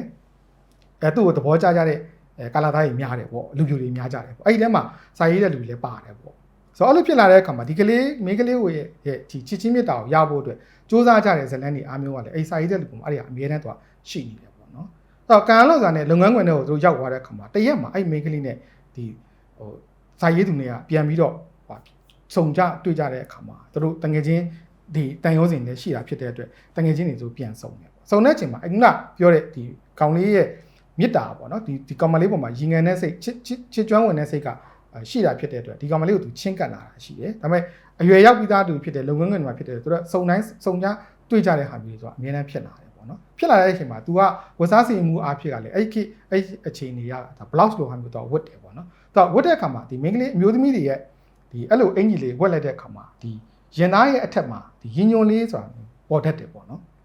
အဲ့ဒါလေးကလည်းဒါပကြီးနဲ့ပတ်သက်လို့ရှိရင်လည်းပကြီးဆရာကြီးတော်များလေဒါလေးကိုထည့်သုံးတာလှတယ်ပေါ့နော်တော်တော်လှတယ်တော့ဒီမျိုးသမီးရဲ့ခန္ဓာကိုယ်ပြောပါတော့လှဒါပေမဲ့ဒီမျိုးသမီးကသူ့ရဲ့ဝတ်စားစီရင်မှုရောသူ့ရဲ့နေမှုထိုင်မှုအားလုံးကိုထိန်းသိမ်းသွားဖြစ်တယ်ပေါ့နော်ဆိုတော့ဒီကောင်လေးကဒီကောင်မလေးကိုစိတ်ဝင်စားမှုတွေလည်းအများကြီးဖြစ်တယ်နောက်တစ်ခုကဒီချစ်ကျွမ်းဟွာဖြစ်တယ်နောက်ပြီးတော့ဒီကျမ်းမတဘာဝအရာလေသူ့ရဲ့ဒီခန္ဓာကိုယ်အလှအပတွေပုံမှာသူဟိုစိတ်ဝင်စားမှုသူရှိတယ်ပေါ့အဲ့ဒီထဲမှာသူစိတ်ဝင်စားတဲ့ထဲမှာရင်ညွန့်ဆိုတဲ့ဟာလေးလည်းတော့ပါတယ်ပေါ့အမြဲတမ်းသူဒီရင်ညွန့်လေးကိုသတိထားတယ်ဟိုမိန်းကလေးကလည်းဒါလေးကိုအမြဲတမ်းအစားစားတဲ့အချိန်မှာဆိုရင်လက်ကလေးနဲ့ကွယ်တာမျိုးတွေအဲ့ဒါသူထိမ့်သိမ့်တဲ့ဟာမျိုးတွေအဲ့ဒါမျိုးတွေဆိုအမြဲတမ်းသူအဲ့လိုဟာမျိုးတွေသူရှိလာတယ်ပေါ့နော်ဒါပေမဲ့ကန်ဆိုးစွာနဲ့ပဲသူတို့နှစ်ယောက်ကသမီးစားဘွားတွေတော့မရောက်သွားဘူးသူကသွားပြီးတော့ဒီသူ့ရဲ့ရေးစားစကားပြောတဲ့အချိန်ပေါ့နော်ဒီမေတ္တာရှိကြောင်းသူပြောတဲ့အချိန်မှာအငင်းခံလိုက်ရတယ်ပေါ့နော်အငင်းခံလိုက်ရပြီးတဲ့အခါမှာသူတို့သမီးစားမဖြစ်သွားကြဘူးတငယ်ချင်းနေနဲ့ပဲသူကဆက်ပြီးတော့လိုမျိုးသူကဖြစ်သွားကြတယ်ပေါ့နော်အဲ့တော့ဟိုလည်းပြောရင်တော့ကျွန်တော်တို့နောက်ပြီးပြောလို့ပေါ့နော်တငယ်ချင်းရွေ့ပဲဆက်ရေးခေါ်မိဆောင်ပြီးဖြစ်သွားတာပေါ့နော်ဆိုတော့အဲ့လိုအခြေအနေလေးရောက်သွားတဲ့အခါမှာတရက်မှာဖိတ်စာတစ်စောင်ရောက်လာတယ်အဲ့ကောင်မလေးရဲ့မင်္ဂလာဆောင်ဖိတ်စာပေါ့နော်ဒါတငယ်ချင်းတွေအမှသွားကြတယ်ပေါ့နော်သွားကြပြီးတဲ့အခါမှာကောင်မလေးကတော့အိမ်အောင်ကျသွားပြီပေါ့နော်သူရဲ့အိမ်အောင်ဘက်နဲ့ဘဝလက်တွဲပေါ်တွေ့သွားပြီးတဲ့အခါမှာကောင်လေးကကြံခဲ့ပြီဆိုတဲ့အခြေအနေမျိုးလေးဖြစ်သွားတယ်ပေါ့နော်တင့်တော်ဤမတင့်တော်ဤမဆုံးဖြတ်တတ်တော်လဲပြုမှုသင်ဤမပြုမှုသင်ဤမတွေးတတ်တော်လဲကောင်းမှုမကောင်းမှုမခွဲတတ်တော်လဲတိတ်လှမည်ဟုထင်သောသူမရင်ညွန့်လေးကိုရန်ဖန်ရန်ကာသတိရမိသည်မှာအမှန်ပင်ဖြစ်သည်ဝေခွဲမရသည့်စိတ်တို့ကကုသိုလ်အကုသိုလ်မကွဲတော်လဲဖိုတဝါဝလိန်စိတ်ကြောင့်ထင်ပါ၏သူမရင်ညွန့်ကိုတွေ့ချင်မြင်ချင်လှပါသည်တိတ်လှမည်ဟုလည်းထင်ပါသည်အခုတော့တငယ်ချင်းလိုပဲဆက်၍ခေါ်ကြရတော်မူတနေ့တငယ်ချင်းတယောက်ကကိုလက်ကင်ဖုံးကိုခေါ်သည်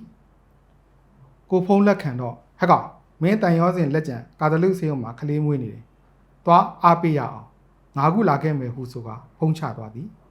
လမ်းတွင်အိုဘာတင်ဟောလစ်စသဖြင့်ဝယ်၍တငယ်ချင်းနှစ်ဦးကာတိုလစ်တို့သွားကြသည်ဆေးရုံပေါ်အရောက်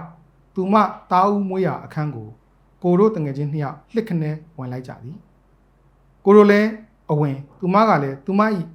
ဘယ်ဘက်ရင်သားကိုလှက်၍တားဦးကိုနိုးတိုင်ရန်ပြင်သည်ဝင်းကင်းစတားကလေးကလည်းသူ့မိခင်ရင်သားကနို့ကြိုကိုလှမ်းဟပ်သည်တားဦးမိခင်ရင်သားသည်ပြေးတင်းနေသည်ကိုရခင်ကသူမကာထားသည့်သူ့ရင်ညွန့်ကလေးကိုသည်တပြိုင်တည်းတတိရမိသည်တားလေးကြောင့်တငယ်ချင်းယောက်ျားလေးတငယ်ချင်းနှစ်ယောက်ကိုသူမရှက်မနေနိုင်တော့ပါသားလေးသည်သာသူမအတွက်ပထမဖြစ်နေသည်မိခင်စိတ်သည်အရာအလုံးကိုကြော်လွှားနိုင်ခဲ့သည်နို့ရဖြစ်ပြေးတင်းနေတော့သူမရင်သားသည်သူမ၏သားဦးလေးအတွက်တိတ်လှနေသည်သူမသည်ပြုံးနေသည်အပြုံးသည်ကြည်လင်ဝန်းပလှသည်ဟဲ့နေတို့ထိုင်ကြလေဟုသူမဆိုမှနီးရခုံမှထိုင်မိသည်တတိဝင်သည်ကိုမမေနေကောင်းသလားဟုသူ့မမေကမေးသည်ကိုကကျမ်းမာရေးနေထိုင်ကောင်းကြောင်းဖြေသည်အမင်းနှင့်အဖြေကြားတွင်သူ့မမေသည်နို့တိုက်နေသည့်သူမရင်သားကိုအနီးကလေးဖြင့်သားလေးမမောအောင်အသာအရာဖုံးအုပ်ပြီးသည်ရခင်ကရင်ညွန့်ကိုကလေးကိုကာကွယ်ခဲ့သောသူမသည်သားစိတ်ကြောင့်သူမရင်သားလေးကိုကာကွယ်ဖို့မေ့လျော့နေခဲ့သည်ကျွန်တော်ဒီလိုလေးအဆုံးသတ်လိုက်တယ်ပေါ့နော်ရေးလိုက်တယ်ပေါ့ဆိုတော့ရေးပြရတဲ့အကြောင်းကြီးကမင်းကလေးတွေရဲ့တဘာဝယောက်ျားလေးရဲ့တဘာဝမှာတယောက်နဲ့တယောက်ဆောင်စည်းကြတဲ့ဟာတွေစိတ်ဝင်စားရှိတတ်ကြတဲ့ဟာတွေနောက်တစ်ခုကခုနပြောတဲ့ဟာမှာတကယ်တမ်းသူတောက်လျှောက်အမြဲတမ်းသူ့ရဲ့အိန္ဒိယကိုလုံခြုံအောင်ထိန်းသိမ်းလာတဲ့ဟာတငယ်ချင်းတွေကြားထဲမှာရှိတဲ့တန်ရုံးစင်တွေเนาะဒါမျိုးတွေနဲ့ဟိုလဲကျွန်တော်တို့ဒီမှာပြောထားတဲ့ဟာတွေရှိတယ်ပေါ့နော်ပြောပြထားတဲ့ဟာတွေရှိရေးဖွဲ့နေထားတဲ့ဟာတွေကျွန်တော်တို့ရှိတယ်ပေါ့နော်အဲ့မှာနောက်ဆုံးမှာတော့ဘာလို့ကျွန်တော်တို့ကသဘောကျပြီးတော့ကျင်းသက်သွားတယ်လဲဆိုရင်ဒီအတွေ့အကြုံအားလုံးကကိုတွေ့အတွေ့အကြုံတွေကြီးပဲပေါ့နော်ဆိုတော့အများနဲ့ဒါကိုစိတ်ဝင်စားရှိခဲ့တယ်လှတယ်ဒါဒီအလှပပေါ်မှာဟိုလိုချင်တက်မဲ့စိတ်ဖြစ်တယ်နော်ဒီဖိုးတဘာဝရဲ့ဟာကိုရှိတယ်ပေါ့နော်ဆိုတော့အဲ့ဒီမှာဒီအကုန်ဖြစ်ခဲ့တဲ့ခါမှာတကယ်တမ်းသူဒီဟာမိခင်တရားဖြစ်တဲ့အချိန်မှာသူသားရဲ့အရေးကပို့ပြီးတော့အရေးကြီးသွားတဲ့ကိစ္စမျိုးဖြစ်လာတယ်ပေါ့နော်ဒါကြောင့်မလို့ကျွန်တော်တို့ကဒီပေါ်မှာသူ့ရဲ့ဦးစားပေးမှုတွေဒီတဘာဝတွေအားလုံးကိုဒီအတွေ့အကြုံကနေကျွန်တော်တို့ကဟိုပြောပြတာပေါ့နော်ဟိုရင်ဖွင့်ပြတဲ့သဘောပဲပေါ့နော်အဲ့တော့တခြားလူတွေကတော့စာဖတ်တဲ့လူတွေပုံမှာတော့ ဒီဟာပေါ်မှာဘလို့တုံ့ပြန်မှုတွေရှိမလဲဆိုတာမျိုးကိုကျွန်တော်မစမ်းစားနိုင်ဘူးပေါ့နော်ဒါနဲ့ပတ်သက်လို့ကြိုက်ပါမလားတို့တခုခုများအထင်မြင်လွဲသွားတဲ့ဟာများဖြစ်မလားတို့ကိုယ့်ပေါ်မှာအမြင်ဆောင်တဲ့ဟာများဖြစ်မလားတို့ကိုယ့်ရဲ့ကိုချင်းတရားပေါ်မှာမိကုံထုတ်မလားတို့ကျွန်တော်မတွေးနိုင်တော့ဘူးပေါ့နော်ဘာလို့မတွေးနိုင်တော့လဲဆိုတော့တသက်လုံးသူဟာသူ့ရဲ့အရှက်နဲ့သူ့ရဲ့အိမ်ကြီးတိတ်ခါကိုထိမ့်သိမ့်ခဲ့တဲ့လူတစ်ယောက်ပေါ့နော်နောက်တစ်ခုကတော့ခုနပြောတဲ့တဘာဝတရားကိုလည်းကျွန်တော်ပြောပြချင်တာပေါ့နော်မတူမဟုတ်ပြောပြချင်တဲ့ဟာမျိုးပေါ့နော်ဆိုတော့ဒီတဘာဝတရားရရှိတယ်ဆိုတဲ့ဟာမျိုးကိုလည်းပြောပြချင်တာဒါပေါ်မှာကျွန်တော်တို့ကဘလို့ဆောင်သိမ့်နေတယ်ဆိုတဲ့ကိစ္စမျိုးကိုလည်းပြောပြချင်တာပေါ့ဒါပေမဲ့ကျွန်တော်ဆုံးမချင်နေတာမဟုတ်ဘူးအဓိကတော့ကိုယ့်ရဲ့ကြုံတွေ့လိုက်တဲ့အတွေ့အကြုံလေးကိုကျွန်တော်ရင်ဖွင့်ပြချင်တယ်တရားကိုကျွန်တော်ပြောပြချင်တယ်အဲ့ဒါကိုတွန်းအားအပေးဆုံးကဘာလဲဆိုတဲ့အခါမှာတသက်လုံးသူစောင့်ရှောက်လာတဲ့သူ့ရဲ့ကွယ်ဝှက်လာတဲ့သူ့ရဲ့ထိမ့်သိမ့်လာတဲ့ဟာဒီကတားနဲ့တွေ့တဲ့အချိန်မှာမိခင်တွေရဲ့မေတ္တာတရားသူဘာမှအိမ်ကြီးမဆယ်နိုင်တော့ဘူးသူမရှက်နိုင်တော့ဘူးအရေးကြီးတာသူ့သားရဲ့ကျမ်းမာပျော်ရွှင်ဖို့သူ့သားလေးနှုတ်ရည်စာနေတဲ့အခါမှာသူ့သားလေးကိုသူဟွာဖြစ်ဖို့အတွက်ဆိုမိခင်တွေရဲ့မေတ္တာတရားနဲ့မိခင်တွေရဲ့ဒီဟွာကိုကျွန်တော်အဲ့ဒီမှာကျွန်တော်မျက်ဝါးတင်တွေ့လိုက်တဲ့အတွေ့အကြုံဖြစ်တယ်ပေါ့ဒါကြောင့်မို့ကျွန်တော်ဒါလေးကိုကျွန်တော်ရေးဖို့အတွက်ဟွာဖြစ်တယ်ပေါ့နော်အဲ့တော့စာရေးတဲ့လူတယောက်အနေနဲ့ကြတော့ခုနကျွန်တော်ပြောတဲ့အခါမှာဒီယတ္တရဲ့သဘောတရားအရာဟလာဒီစကလုံးတွေကိုကျွန်တော်တို့လှတာပတ်တာဖြစ်အောင်တုံးတဲ့ကိစ္စမျိုးတွေဒီပေါ်မှာမကွယ်မဝဲကိုယ့်ရဲ့စိတ်ထဲမှာဖြစ်တဲ့အတွင်းနဲ့ပတ်သက်တဲ့ဟာမှာမကွယ်ဝဲကျွန်တော်ပြောပြတဲ့ကိစ္စမျိုးတွေအားလုံးကတော့ဒါစာရေးတဲ့လူတွေအားလုံးကတော့ဒါဟိုအသက်ပညာတစ်ခုနေတယ်ကျွန်တော်သုံးလေးတုံးတာရှိကြတယ်ပေါ့နော်ဒီဟာတွေကတော့ကျွန်တော်ထုံးစံတိုင်းကျွန်တော်သုံးထားတယ်ပေါ့နော်ဒါပေမဲ့ခုနပြောလို့ပဲကျွန်တော်တို့ကဒီပေါ်မှာကျွန်တော်တို့တချို့တော့ကိစ္စတွေအားလုံးမှာရင်ဖွင့်ပြတဲ့အခါမှာတချို့အားလုံးမှာကျွန်တော်အလုံးစုံသိအောင်ကျွန်တော်ပြောပြရတဲ့ဟာမျိုးတွေရှိတယ်အခြေအနေအားလုံးကိုကျွန်တော်တို့ကဖြေပြရတဲ့ဟာမျိုးတွေလည်းကျွန်တော်ရှိပါတယ်ဟုတ်တော့ဒီရင်ညွန်လေးကိုဘာလို့သူစိတ်ဝင်စားခဲ့ရတယ်လဲဒီအလှလေးကိုသူဘာလို့တွေ့ကျင်ရတာလဲဆိုတဲ့ဟာမျိုးတွေပေါ့နော်ဒီဟာတွေအားလုံးနဲ့ပတ်သက်တဲ့ဟာမှာအတိလေးတစ်ခုကိုကျွန်တော်ပေးနိုင်ဖို့ကြိုးစားပါတယ်အခုနကို့အထင်လွဲသွားမလားတို့ဒါနဲ့ပတ်သက်ပြီးတော့သူများတွေကအဆူမြင်ကြမလားတို့ပေါ့နော်ဟုတ်အဲ့ဒါမျိုးတွေအားလုံးကိုကျွန်တော်တတိပေးတဲ့ဟာမျိုးလေးလည်းကျွန်တော်ဒီထဲမှာထည့်ရေးတာကျွန်တော် message တွေမကြိုက်ဘူးလို့ကျွန်တော်ပြောပါတယ်ဆုံးမတဲ့ဟာတွေကျွန်တော်မကြိုက်ဘူးလို့ပြောပါဒါပေမဲ့ရင်ဖွင့်တဲ့အချိန်မှာကျွန်တော်တို့ကအားလုံးအလုံးစုံသောအားလုံးမကွယ်မဝှက်ကွာပြောပြတဲ့ဟာမျိုးတွေအားလုံးကိုလည်းကျွန်တော်တို့ကလိုအပ်တယ်ကျွန်တော်ခုနပြောတဲ့တာဝန်ခံမှုတာဝန်ယူမှုရှိတယ်ဆိုတဲ့ကိစ္စမျိုးကိုလည်းကျင့်သုံးလာရတယ်ဆိုတဲ့ဟာမျိုးလေးကိုကျွန်တော်ဟိုတင်ပြချင်တာဖြစ်တယ်ပေါ့နော်ဒါကြောင့်မို့ကျွန်တော်ခုနပြောခဲ့တဲ့အပိုက်ကလေးကိုကျွန်တော်ပြန်ဖတ်ပြပါမယ်တင့်တော်ဤမတင့်တော်ဤမဆုံးပြတ်တတ်တော်လဲပြုမှုတင့်မပြုမှုတင့်ဤမတွေးတတ်တော်လဲကောင်းမှုမကောင်းမှုမခွဲတတ်တော်လဲတိတ်လာမီဟုကိုထင်သောသူမရင်ညွတ်လေးကိုရံပန်ရံကာသတိရမိသည်မှာအမှန်မင်းဖြစ်သည်ဝေခွဲမရသည့်စိတ်တို့ကကုသိုလ်အကုသိုလ်မကွဲတော်လဲဖိုတဘာဝလိန်စိတ်ကြောင့်ထင်ပါ၏သူမရင်ညွတ်ကိ